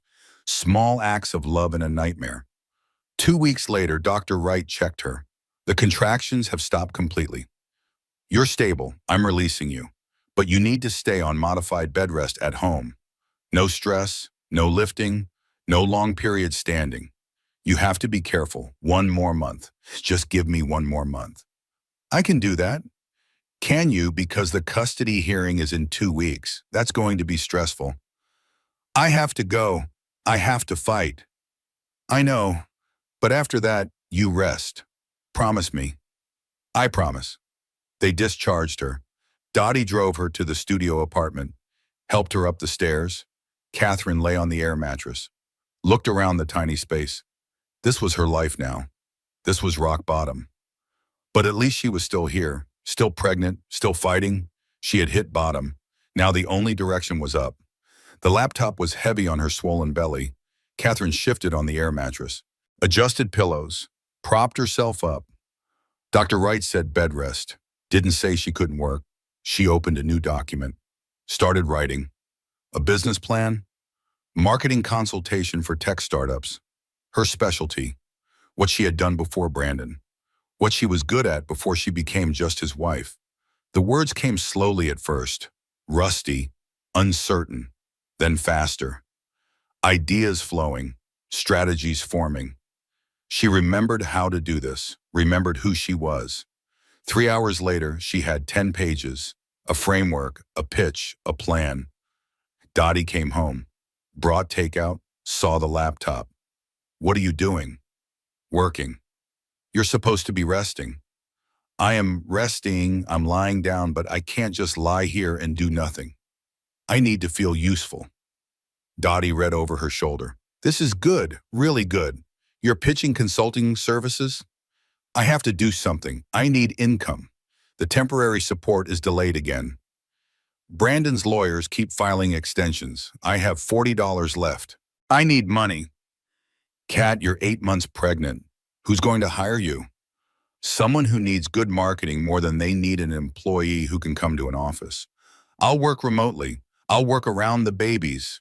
I'll make it work. She sounded more confident than she felt, but fake confidence was better than none. The next day, she started reaching out. Old contacts, people she had worked with before Brandon, professional connections she'd maintained. Weekly, sporadically, but maintained. Email after email. Hi, it's Catherine Morrison. Yes, I've been away from the industry. Yes, I'm available now for consulting work. Here's what I can do for you. Most didn't respond. Some sent polite rejections. A few that asked for more information. One said yes, Marcus Webb, venture capitalist. She'd met him 7 years ago at a conference. Smart, direct, no nonsense. He called her. Catherine, I heard about your situation. I'm sorry. Thank you. I remember your work. The campaign you did for Ashford Technologies. Best rebrand I've ever seen. You made that company. Why aren't you working? She'd answered this question before. To Dottie, to Frank, now to Marcus. Each time it hurt less, or maybe she was just numb. I gave up my career when we married. He needed support. I provided it. And now? Now I'm starting over. What do you need? The question surprised her. Most people asked what happened. Marcus asked what she needed, like the past mattered less than the future. A client, someone willing to take a chance on me, someone who needs marketing strategy and is okay with remote work and flexible hours. I have 3 companies in my portfolio that need exactly that. Send me your proposal. If it's good, I'll make introductions. If they hire you, great. If not, at least you'll have referrals. Why are you helping me? Because I've seen you work. Because talent doesn't disappear just because life gets complicated. And because Brandon Ashford is an idiot who threw away the best asset he had. They talked for 30 minutes. Marcus gave her advice, contacts, encouragement. When they hung up, Catherine felt something she hadn't felt in weeks. Hope. She polished her proposal, sent it to Marcus. He forwarded it to his portfolio companies. Within 2 days, she had 3 meetings. Video calls. Professional. Brief. The first company passed. Too risky. Too complicated. The second company wanted to think about it. The third company said yes. Small contract. $10,000 for a 3-month strategy plan. She could work remotely, deliver in phases, start immediately. Catherine cried when she got the email. $10,000. Her own money. Earned, not given, not support. Hers. She started work immediately. From bed, laptop balanced on her belly. The babies kicked while she typed, like they were helping, participating. The work was good for her. Gave her something to focus on beyond the divorce, beyond the custody hearing looming in 1 week. Beyond the fear, she delivered the first phase early. The client loved it. Asked for revisions, minor tweaks. She delivered those too. They were thrilled. Marcus called.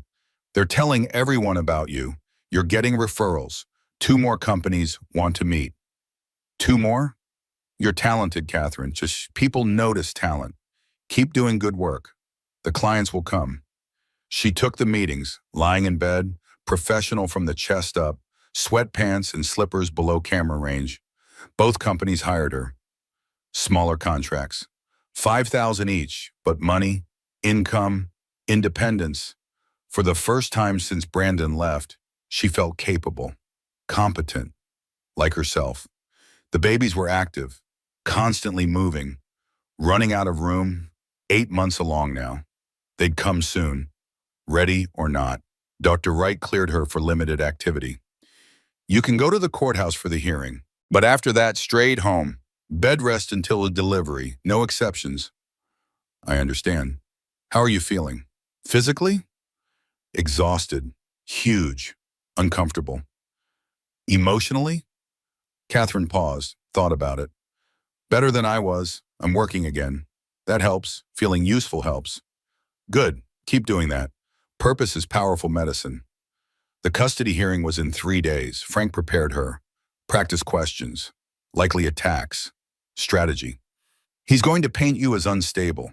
We counter with your work, your clients, your stability despite circumstances.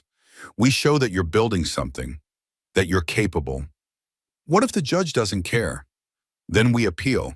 But I think the judge will care. Judge Martinez is smart. She'll see through Brandon's tactics. The night before the hearing, Catherine couldn't sleep. Lay awake, ran through questions, answers, scenarios, every possible outcome. Best case, full custody, supervised visitation for Brandon. Support payments. Worst case, Brandon gets custody, she gets nothing. The baby's taken at birth. Middle ground, shared custody, equal time, co-parenting with a man who hated her. She didn't know which outcome to prepare for, so she prepared for all of them.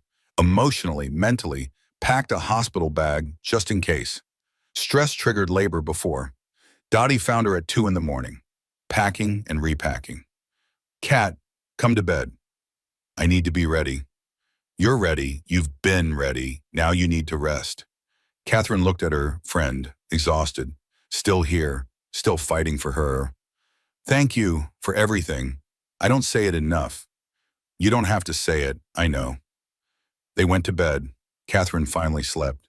Dreamless, heavy, the sleep of the exhausted. Morning came too fast. She dressed carefully. Maternity dress, black, professional, the closest thing to armor she had. Did her makeup, not perfect, but better than nothing.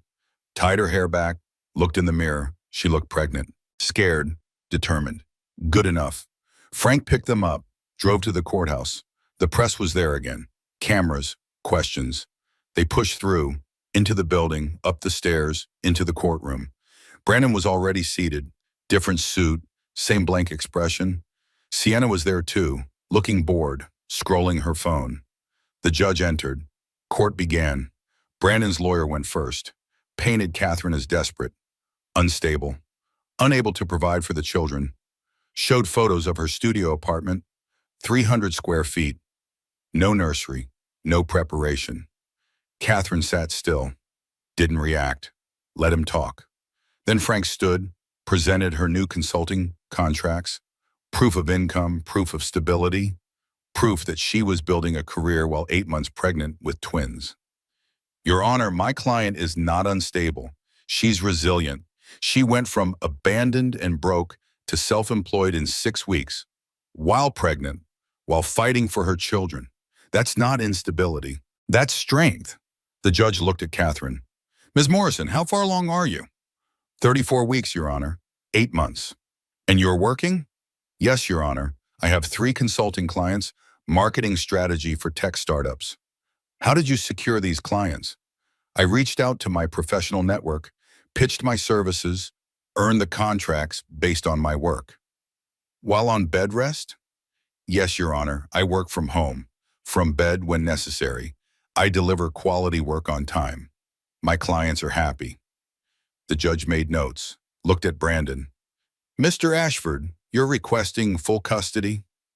Brandon stood. Yes, Your Honor. I can provide stability, financial security, everything the children need. Can you provide time, attention, love? Of course. You haven't visited your children once since the separation, correct? Silence.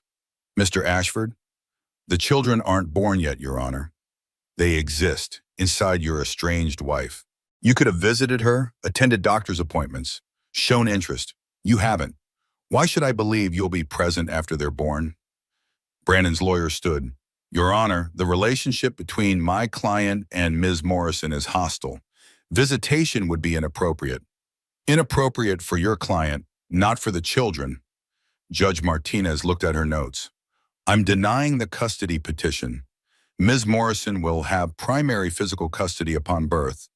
Mr. Ashford will have supervised visitation, 2 hours per week in a neutral location. We'll revisit this arrangement when the children are 6 months old. Brandon's face went red. His lawyer tried to object. We're not done, the judge continued. Mr. Ashford, you're also ordered to pay child support, $25,000 per month, split between household expenses and trust fund contributions for the children. First payment due within 30 days. $25,000 per month. Catherine's mind reeled. That was real money. Security. She could afford a better apartment, baby supplies, a future. Court is adjourned. The gavel cracked. Catherine sat frozen. Had she just won? Did that just happen? Frank smiled. You won. I won. You won. Dottie grabbed her hand, squeezed hard. You did it, Cat. You actually did it. They stood, filed out. The reporters were waiting. Frank handled them. Catherine said nothing, just walked. Head high, pregnant and victorious. In the parking garage, she finally let herself feel it. Relief, joy, disbelief. She had won. The babies were hers. Brandon couldn't take them. That night, back in her tiny studio, Catherine sat in the rocking chair, her hands on her belly, the babies quiet, resting after a long day. We did it, she whispered. You're mine. He can't take you. You're safe. The babies kicked, gentle, tired, content. Catherine closed her eyes. For the first time in 2 months, she felt peace. Not happiness, not yet, but peace. The immediate crisis was over. She had breathing room, time to prepare, time to heal. Tomorrow she would keep working, keep building, keep fighting. But tonight she would rest. She had earned it. The contractions started during a video call with a client. Catherine was explaining a social media strategy. Laptop propped on the new desk Dottie had helped her buy. Secondhand, stirring, hers, then pain, sharp, unmistakable. She kept talking, finished her thought. The client nodded, made notes. Didn't notice another contraction, stronger. She gripped the desk, smiled through it. Professional to the end. I'll send the full plan by email, she managed. Thursday at the latest. Perfect. Thanks, Catherine. The call ended. Catherine stood, felt wetness, looked down. Her water had broken. All over the carpet, the stained carpet in her 300-square-foot studio. Dottie! Her voice was calm, too calm, shock, calm. Dottie emerged from the bathroom, saw Catherine, saw the floor, went into crisis mode. Okay, this is happening. Hospital bag? By the door. Can you walk? I think so. They made it down the stairs into Dottie's car. Catherine breathed through contractions, counted. 3 minutes apart. Fast labor. The babies were coming. At the hospital, everything moved quickly. Wheelchair, triage, labor room, monitors strapped on, 2 heartbeats, strong, ready. Dr. Wright checked her. You're at 6 centimeters. This is happening fast. The babies are ready. Are you ready? Do I have a choice? Not really. The next 4 hours were a blur of pain and pressure and people. Nurses, doctors, Dottie holding her hand, coaching her breathing, being the birth partner Brandon should have been. At 11:47 at night, Elijah Henry Ashford was born. 5 pounds, 4 ounces. Screaming, perfect. At 11:52, Meredith Grace Ashford followed. 4 pounds, 11 ounces, quieter than her brother. Observing. They placed both babies on Catherine's chest, skin to skin, warm, alive, hers. She looked at their faces, counted fingers, counted toes. Everything was there. Everything was perfect. Hi, babies, she whispered. I'm your mom. I have been waiting for you. Elijah wailed. Meredith blinked. Catherine cried. Dottie cried. The nurse smiled. You did it, Dottie said. They're here. They're beautiful. They're mine. They're yours. And the nurse took the babies, weighed them, measured them, cleaned them, brought them back wrapped in hospital blankets, pink and blue, cliched and perfect. Catherine tried to nurse. Elijah latched immediately. Hungry, demanding. Meredith struggled, needed help, patience. Different babies, different needs. Already their personalities showing. The night was exhausting, feeding every 2 hours, diaper changes, learning, stumbling, doing her best. Dottie stayed, helped, slept in the chair beside the hospital bed, partner in everything. Morning came. Gray light through hospital windows. The babies slept. Finally, both in their bassinets, Catherine watched them breathe, terrified they would stop. New mother paranoia, universal and overwhelming. A knock on the door. A nurse peeked in. You have a visitor. Brandon Ashford? Catherine's stomach dropped. She looked at Dottie. Do you want me to send him away? The nurse asked. Catherine thought about it. He had the right to see his children. The court order allowed supervised visitation. This could count. Let him in, but you stay in the room. The nurse nodded, opened the door wider. Brandon entered. He looked tired, uncomfortable, out of place in a hospital room full of babies and breast pumps and postpartum reality. Catherine. His voice was formal, distant. Brandon. He looked at the bassinets, approached slowly, looked at the babies. His face was unreadable. They're small, he said. They're premature, 36 weeks, but healthy. And which is which? Elijah is in blue, Meredith is in pink.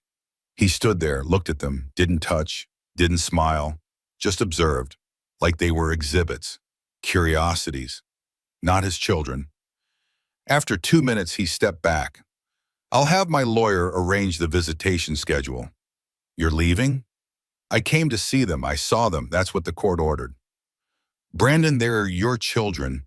Don't you want to hold them? Not yet. Not yet. Maybe never. Catherine saw it on his face. The discomfort, the distance. These babies were obligations, inconveniences. They weren't real to him. Goodbye, Catherine. Congratulations. He left, walked out, didn't look back. The nurse looked at Catherine, pity in her eyes. Are you okay? I'm fine. I knew who he was. This just confirms it. But she wasn't fine. Seeing him reject his own children hurt in ways she hadn't expected. Not for herself, for them. They deserved better. They deserved a father who loved them, who wanted them. Instead, they had Brandon. Dottie came to her side. You're enough. You know that, right? One good parent is better than 2 bad ones. You're enough. Catherine nodded, wanted to believe it, tried to believe it. They discharged her the next day. Too soon. But insurance didn't cover longer stays for uncomplicated births. Twin babies were considered uncomplicated. Medical miracle, really. Dottie drove them home. Babies in car seats. Borrowed from a friend. Catherine sat in back between them. Watched them. Terrified the whole drive. What if they stopped breathing? What if she did something wrong? The studio apartment looked smaller with 3 people. 2 bassinets barely fit. Dottie had helped set up a changing station on the desk. Catherine's workspace was now diaper storage. The first night alone with the babies was the longest of her life. Elijah cried constantly. Meredith cried when Elijah cried. Catherine fed them, changed them, rocked them, sang to them. Nothing worked for long. At 3 in the morning, she sat on the floor between the bassinets, both babies wailing. She was crying too, exhausted, overwhelmed, covered in spit up. I don't know what I'm doing, she sobbed. I don't know how to help you. She tried feeding again. Elijah latched. Meredith refused. She tried switching. Meredith latched. Elijah screamed. She couldn't feed both at once, only had 2 hands, 2 breasts, 2 babies who needed her simultaneously. Finally, at 4 in the morning, both babies fell asleep. She laid them in their bassinets, collapsed on the air mattress, slept for 37 minutes. Then Elijah woke up hungry. The cycle repeated, day after day, night after night. Catherine learned, slowly, painfully, how to tandem nurse, how to function on no sleep, how to change diapers while half asleep, how to survive. Dottie came every day after work, brought food, held babies, let Catherine shower, sleep, exist as something other than a milk machine. Her mother came on weekends, held Elijah while Catherine nursed Meredith, told her stories about raising Catherine alone. You're doing great, better than I did. You had 1 baby, I have 2. And you're handling it? That's what mothers do. We handle it. Marcus called to check on her, asked about the babies, asked about work. I can't work right now. I'm barely surviving. That's okay. Your clients understand. They'll wait. Take care of yourself and those babies. The work will be there when you're ready. 3 weeks postpartum, Catherine tried on her pre-pregnancy jeans. They didn't fit, not even close.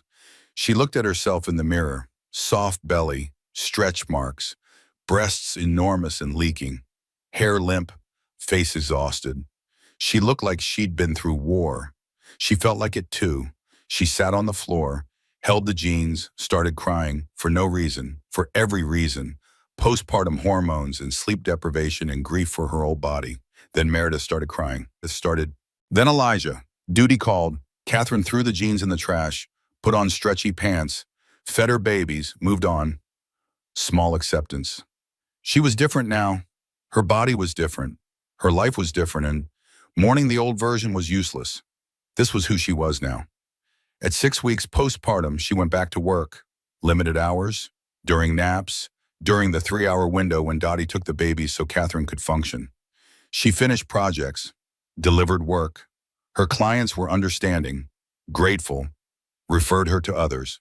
Money started coming in, real money. Between child support payments and consulting income, she had enough to move, to find something bigger. With a bedroom, a nursery, she found a 2-bedroom apartment, small but clean. $900 a month, affordable with her new income. Safe neighborhood, good schools eventually. Room to grow. They moved when the twins were 2 months old. Catherine packed everything, hired movers for the furniture. The rocking chair, the bassinets, the desk. The new apartment felt enormous after the studio. The babies had their own room. She had a bedroom, a living room, a kitchen with a real stove. She set up the nursery, pink and orange, the colors she'd imagined months ago. Soft, gentle, safe. She hung photos, organized clothes, made it home. That night she stood in the doorway, watched the twins sleep, side by side, breathing, peaceful. They had come so far, all 3 of them. Her phone buzzed, a text from Marcus. I have a proposition for you. Call me when you have time. She called the next day, during nap time, her only free window. Catherine, how are you? Exhausted, but managing. Good. I want to talk about your consulting work. You have impressed every client I've sent you. They're all asking for more, extended contracts, new projects. That's great. It's more than great. You're building a reputation. I think you should formalize it. Start a company, LLC, business entity. Position yourself as an agency, not just a consultant. I can't run an agency. I have 2-month-old twins. You're already doing the work. This is just making it official, professional. It opens doors, bigger clients, bigger contracts, real money. Catherine thought about it. An agency, her own company. It felt impossible. She could barely brush her teeth most days. But also, she was good at this. Clients loved her work. What if she could scale it? Hire help eventually? Build something real? What would I need to do? File the paperwork, set up a business account, build a website. I can help. I can connect you with lawyers, accountants, designers. You focus on the work. Let professionals handle the logistics. Why are you doing this? Because I see potential, because you're talented, because helping people succeed is what I do, and because I believe in you. She made the decision. Okay, let's do it. They spent the next month building her company, Morrison Marketing Group, professional, legitimate. Hers. Marcus connected her with a lawyer who handled the LLC filing, an accountant who set up her books, a designer who built her website, all at discounted rates. Marcus called in favors, made it possible. The website launched when the twins were 3 months old. Simple, clean, professional. Her credentials, her portfolio, testimonials from satisfied clients. She shared it on LinkedIn. Old contacts reached out. Congratulations. Questions. New business inquiries. Within 2 weeks, she had 4 new clients. Within a month, 8. She was turning down work. Couldn't handle the volume. You need to hire someone, Marcus said. An assistant, part-time, someone to handle admin work while you focus on strategy. I can't afford to hire anyone. Yes, you can. Your revenue is $60,000 this quarter, projected $100,000 next quarter. You can afford an assistant. She hired a college student, remote work, 20 hours a week, social media management, client communication, basic tasks that freed Catherine to focus on creative work. It worked. She delivered better work faster. Clients were thrilled, referred others. The cycle continued. 6 months after the twins were born, Morrison Marketing Group had 15 clients. Annual revenue projected at $400,000. Catherine was working 40 hours a week from home, nursing babies during conference calls, changing diapers between deliverables. It was chaos, exhausting, overwhelming, and hers, completely hers. She was building something real. Brandon's supervised visitation happened every Sunday, 2 hours at a family center. A social worker observed, took notes, reported back to the court. Brandon was awkward with the babies, held them stiffly, didn't know how to soothe them, looked relieved when the 2 hours ended. After 3 months, he filed to reduce visitation, claimed it was too difficult, too time-consuming, too disruptive to his schedule. The court denied his request, maintained the schedule. He was a father whether he liked it or not. Catherine felt nothing about it, no anger, no satisfaction, just indifference. Brandon was irrelevant to her life now. He provided money. That was the extent of his contribution. The twins were 7 months old when Frank called. The forensic audit is complete. You need to see this. She went to his office, brought the twins, Elijah in a carrier on her chest, Meredith in a stroller, her new normal, babies everywhere, all the time. Frank spread documents across his conference table, highlighted sections, numbers, transactions. Brandon had embezzled over $900,000 from the company over 2 years, most of it in the last 18 months. Sienna's salary, her apartment, trips, gifts, shopping sprees, all company money. $900,000? The board is filing criminal charges. Fraud, embezzlement, breach of fiduciary duty. He could face prison time. Prison. Catherine tried to process it. Brandon in prison, the father of her children, a criminal. What does this mean for the divorce? It means the prenup is void. It means everything is community property. It means you're entitled to half of everything, the house he sold, the cars, the investments, everything, half of everything. which was now significantly less because Brandon had stolen from his own company. How much is left? After paying back what he stole, his net worth is approximately $3 million. You're entitled to $1.5 million, plus child support, plus the trust funds for the twins. $1.5 million. She had started with nothing, would end with millions. Not because she won the lottery, because she fought, because Brandon destroyed himself, because justice sometimes worked. When? She asked. Trial is scheduled for 6 months from now. But his lawyers are pushing for settlement. They know he'll lose. They want to avoid trial, avoid publicity, avoid prison. What do you recommend? We negotiate, push for maximum settlement, enough to secure your future in the twins. Make him pay for what he did. They negotiated for 3 months, back and forth, offers and counteroffers. Catherine's demands were simple. Enough to buy a house, enough for college funds, enough to never worry about money again. They settled for $2 million. Cash payment, no prenup restrictions, no gag order. She could talk about what happened if she wanted. She didn't want to. She wanted to move on. The final hearing was brief, 10 minutes. Judge Martinez approved the settlement, declared the marriage dissolved. Catherine Morrison was single again, free, starting over. Outside the courthouse, no cameras this time, no reporters. The story was old news. The public had moved on. Catherine stood on the steps, held her babies, Dottie beside her, Frank behind her. She looked at the sky, clear, blue, beautiful. How do you feel? Dottie asked. Tired, relieved, ready. Ready for what? Whatever comes next. 18 months after Brandon left, Catherine bought a house. 3 bedrooms, 2 bathrooms, small yard, good neighborhood, good schools. Nothing like the mansion she'd lived in with Brandon. But hers, actually hers. Her name on the deed, her mortgage, her choice. The twins were 14 months old, walking, talking. Elijah said mama constantly. Meredith was quieter, observed more, said no with conviction. Catherine worked from home. Morrison Marketing Group had grown, 25 clients now, 3 employees, annual revenue approaching $1 million. She'd made Forbes's 30 under 30 list for self-made women entrepreneurs. The irony wasn't lost on her. Brandon's company had collapsed. The fraud investigation revealed more theft, more lies. Roger bought out Brandon's shares for pennies on the dollar. Reformed the company, cut ties completely. Brandon was under indictment. Criminal charges, facing 5 to 10 years if convicted.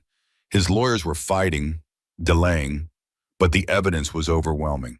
Sienna had left him a year ago, moved on to a tech CEO in Miami. Her Instagram's still thriving, 250,000 followers now.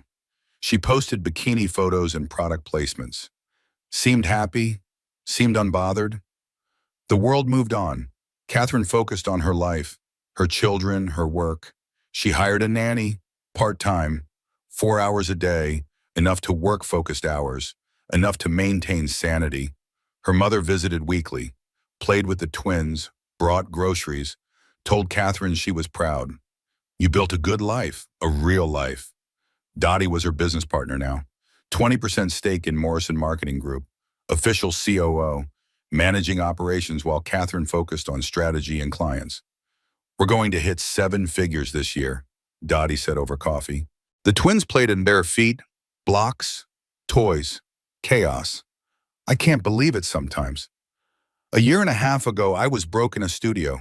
Now I own a house, a company, a life. You earned it. We earned it. I couldn't have done this without you. Yeah, you could have. You're stronger than you know. Maybe. Catherine still didn't feel strong. She felt tired, constantly tired, but functional, successful, happy even.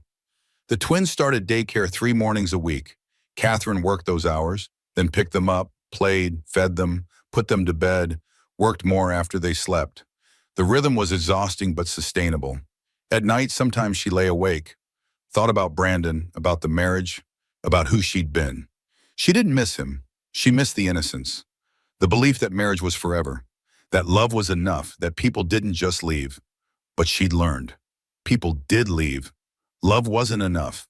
Forever was a lie, and that was okay. She'd survived. Thrived even. Marcus called every few weeks, checked in, offered advice. You should think about expanding, hiring more staff, scaling up. You're leaving money on the table. I know, but I'm also a single mother of twins. There's only so much I can handle.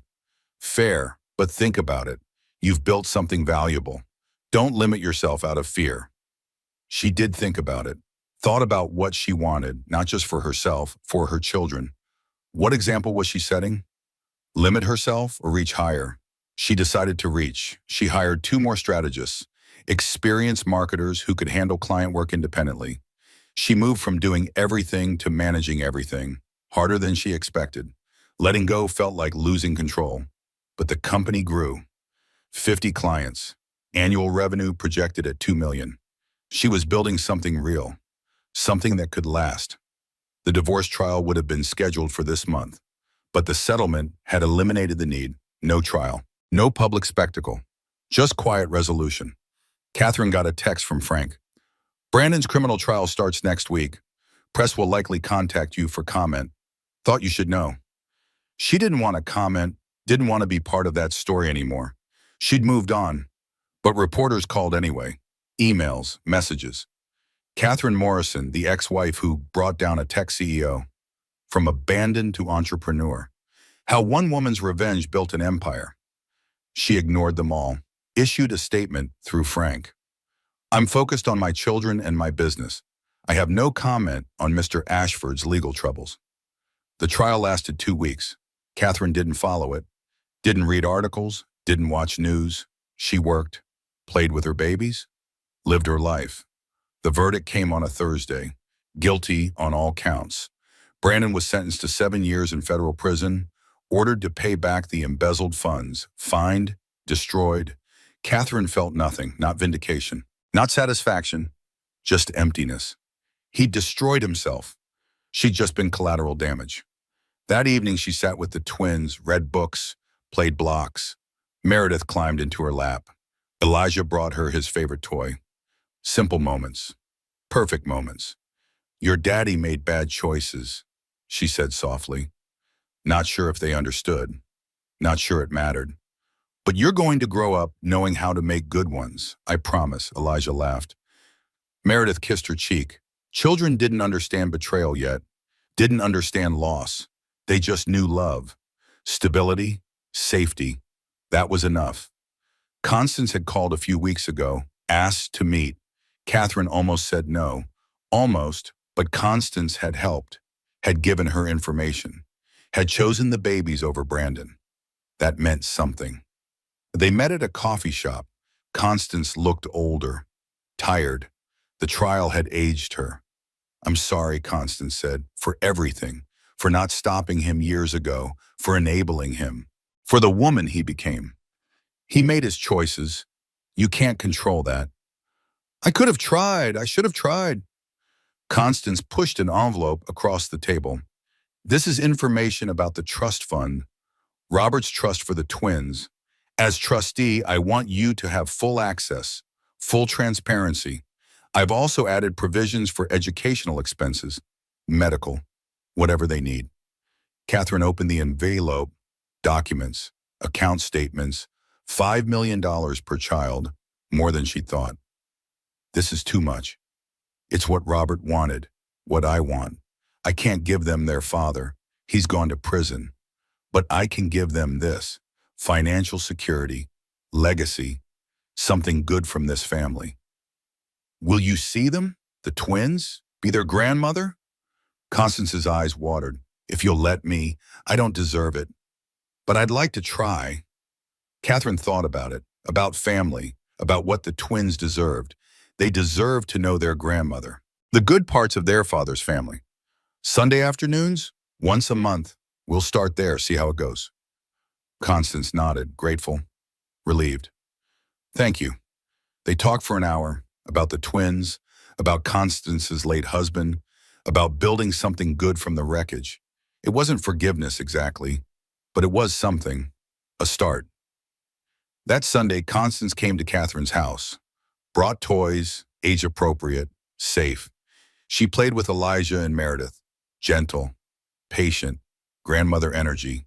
She read them books, made them laugh.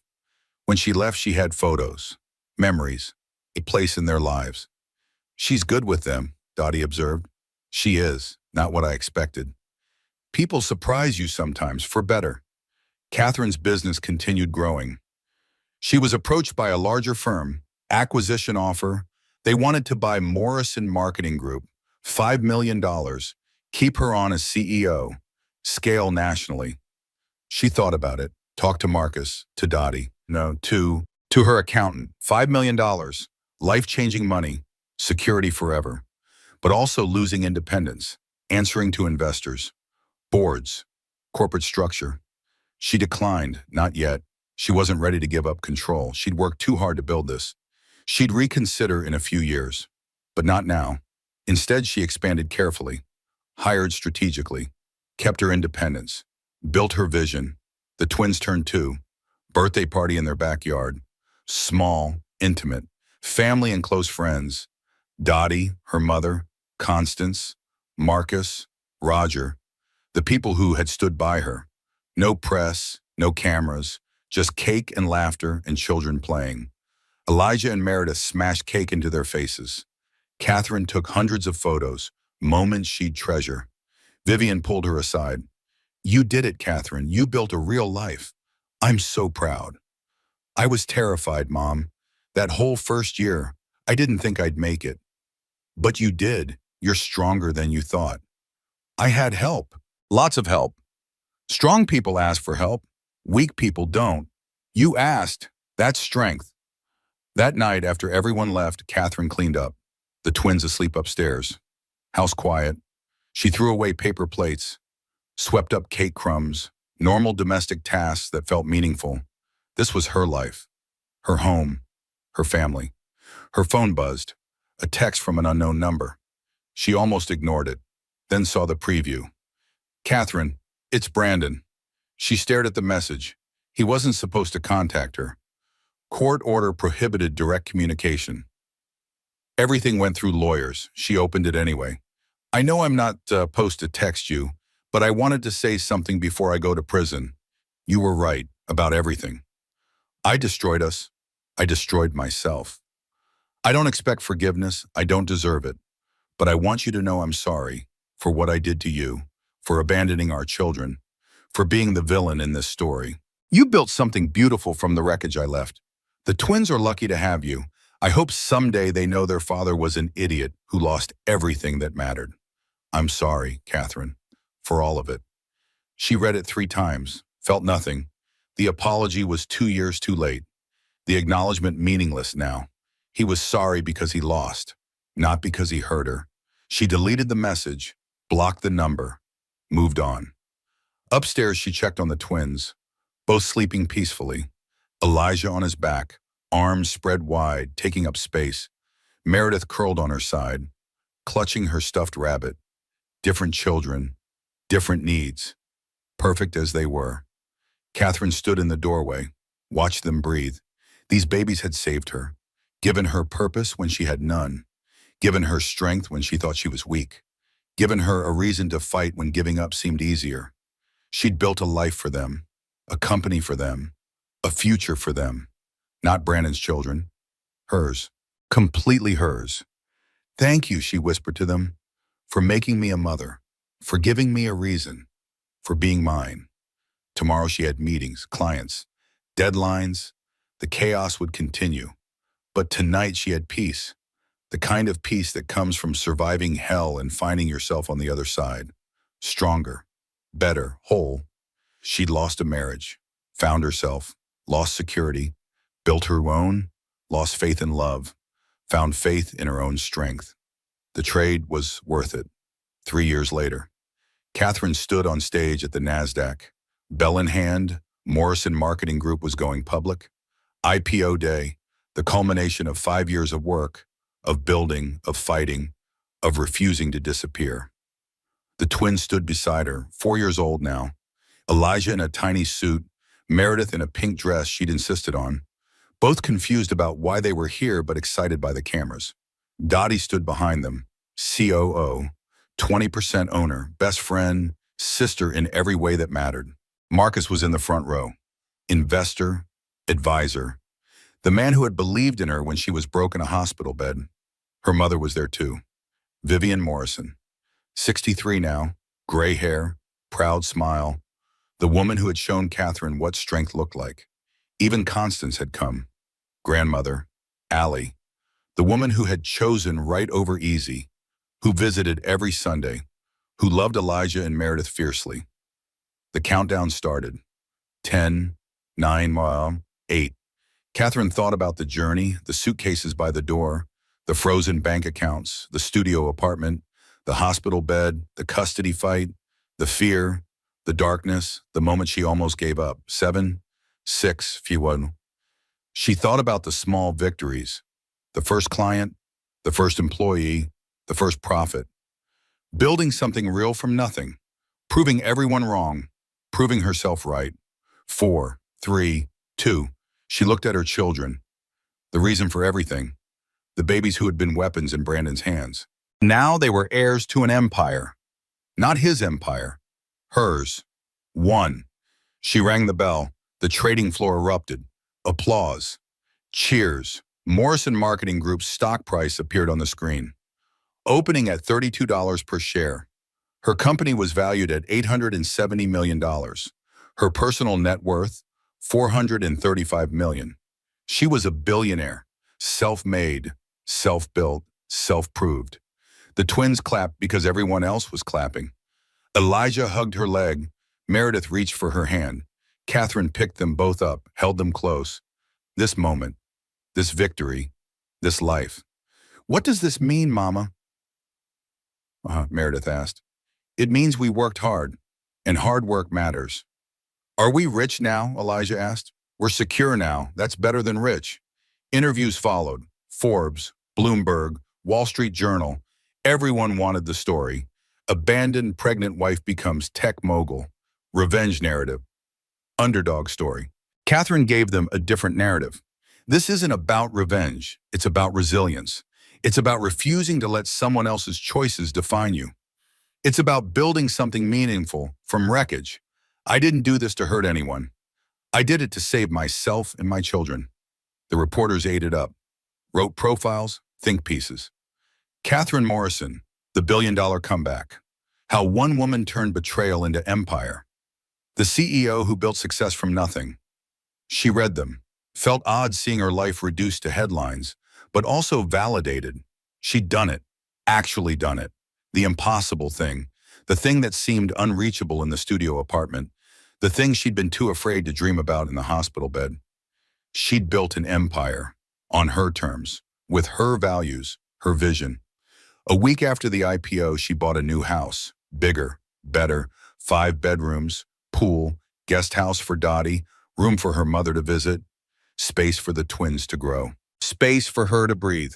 She decorated it herself, no designer, just her taste, her choices, photos of the twins on every wall, art she loved, furniture that was comfortable instead of impressive, a home, not a showpiece, a place to live, to laugh, to be happy. The nursery she'd imagined 4 years ago finally existed, pink and orange, soft, safe, perfect. The twins had outgrown cribs, but she kept the colors, kept the vision, kept the promise she'd made to them before they were born. Brandon was released from prison after serving 4 years, reduced sentence for good behavior. He moved to Portland, took a job in tech, middle management. Nobody. He saw the twins once a year, supervised, awkward. He tried, but he didn't know them, didn't know their favorite foods, their fears, their dreams. He was a stranger who shared DNA. The twins called him Brandon, not Dad, not Daddy, just Brandon. The man who came to visit sometimes, who brought toys that didn't match their interests, who tried too hard and failed anyway. After visits, Elijah would ask, "Why doesn't Brandon know us?" Catherine would say, "Because he wasn't around. Family is the people who show up every day, not just sometimes." "You show up every day, Mama." "Yes, I do, because I love you, because you're mine, because showing up is what parents do." Simple truth, a complex pain. But the twins understood. They had grandmothers who showed up, an Aunt Dottie who showed up, Uncle Marcus who showed up, Uncle Roger who showed up. Family wasn't blood, it was choice, presence, love.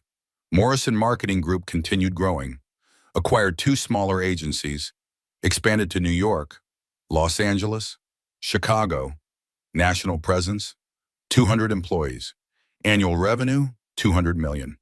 Catherine's net worth topped 900 million. Forbes ran another profile. Tech's newest billionaire. The cover photo showed her in her office. Professional, powerful. The twins' photos visible in the background. Mother, CEO, both unapologetically. The article interviewed her clients, her employees. They all said the same thing. She was brilliant, demanding, fair. She'd built a company culture that valued work-life balance, parental leave, flexibility. She'd built the company she wished had existed when she was pregnant and desperate. Dottie was interviewed too. Catherine is the strongest person I know, not because she doesn't break, but because she breaks and rebuilds. Every time, better than before. On the twins' 5th birthday, Catherine threw a party, bigger than before, their friends from school, neighborhood kids, chaos, joy, laughter. She stood in the backyard, watched children play, watched her children play. Elijah was bossy, leader energy, organizing games. Meredith was quieter, observant, making sure everyone was included. Different children, different strengths, both perfect. Vivian joined her. You did good, Catherine, really good. I had help. We all need help. But you did the work. You built this life. You raised these children. You became this woman. That's you, not anyone else. Catherine thought about who she'd been. 32, pregnant, abandoned, terrified. She thought her life was over. Thought she'd lost everything. She'd lost Brandon, found herself, lost security, built her own, lost illusions, gained reality. The trade had been worth it. Mom, do you think I would have built the company if Brandon hadn't left? Vivian considered. No, I think you would have stayed small, supporting him, comfortable, safe. You needed the push, the crisis. As horrible as it was, it woke you up. That's sad. That's life. Sometimes we need to break before we know how to build. That evening, after everyone left, Catherine cleaned up. The twins helped. Elijah threw away plates. Meredith collected cups. They worked together. Team, family. Mama, are we rich? Meredith asked. The question again. Yes, sweetheart. We're financially comfortable. Is that because of Brandon? Elijah asked. No, it's because of Mama. I built a company. I worked hard. I earned money. Brandon has nothing to do with our success. Good, Elijah said firmly, because he's not very nice. He's trying in his own way, but no, he didn't help us. We helped ourselves. With Aunt Dottie, Meredith added. Yes, with Aunt Dottie and Grandma Vivian and Grandma Constance and Uncle Marcus, family helped family. We're lucky, Elijah said. Yes, we're very lucky. That night after the twins were asleep, Catherine sat in her home office, looked at her computer, the company website, the Forbes cover framed on the wall, photos of her children everywhere. She'd done it, the impossible thing, built a billion-dollar company, raised two healthy children, created a life worth living, not despite Brandon leaving, because of it. If he hadn't left, she'd still be comfortable, complacent, supporting his dreams instead of building her own. She'd be the wife, not the CEO, not the mother who fought, not the woman who refused to disappear. His betrayal had freed her. His cruelty had forged her. His absence had made space for her to become who she was always meant to be. She didn't thank him, didn't credit him. He'd been the villain. She'd been the hero. That was the truth. But she acknowledged it. The pain had purpose. The suffering had shaped her. The darkest moments had revealed her strength. She opened a new document, started writing.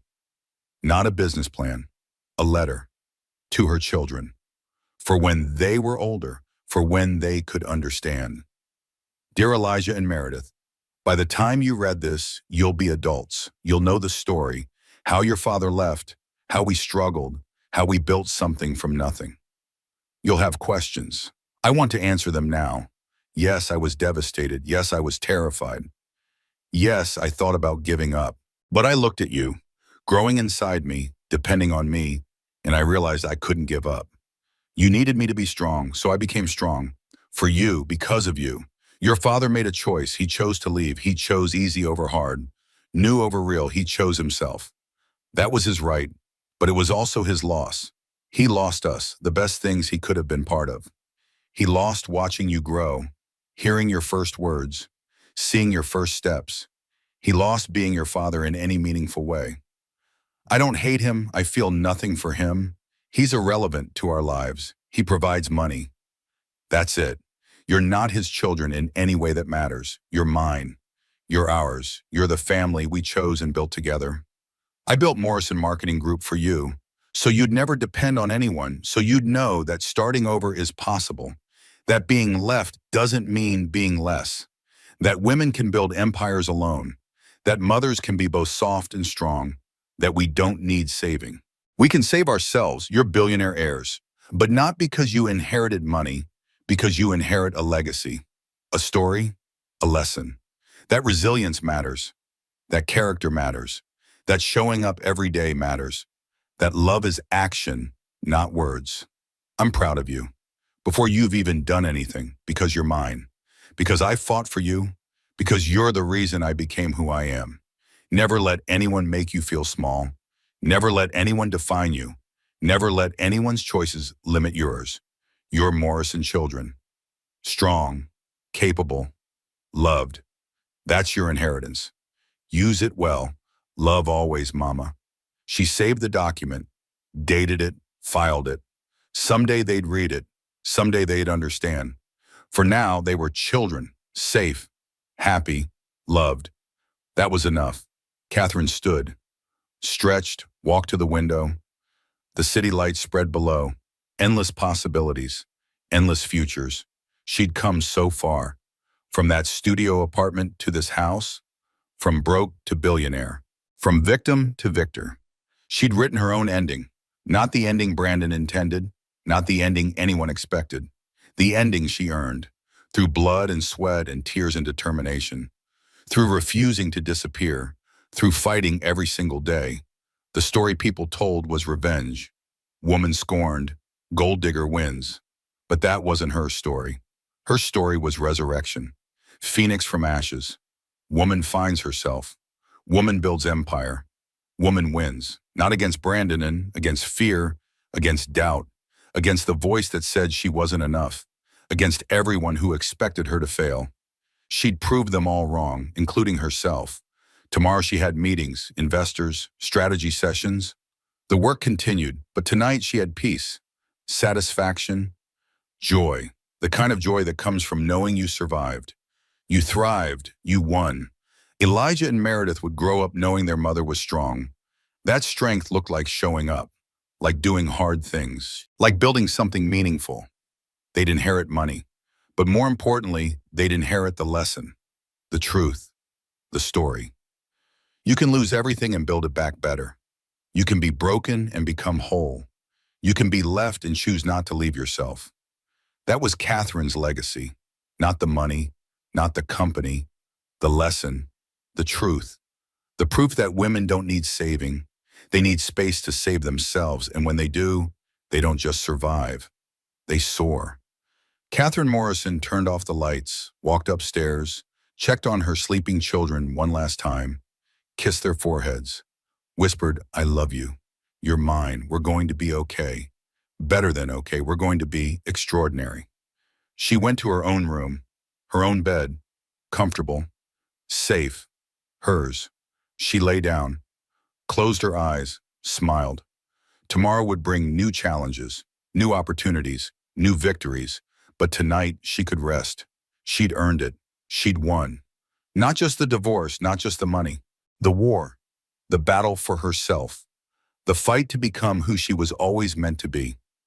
Catherine Morrison, survivor, fighter, mother, CEO, billionaire. Victor, her. And that was enough. More than enough. Everything. Catherine's story proves that being left isn't the end. It's sometimes the beginning. If her journey inspired you, hit that like button. Share this with someone who needs to hear it. Drop a comment telling me what part resonated most. And subscribe, because every week I bring you stories of people who fought back and won. See you in the next one.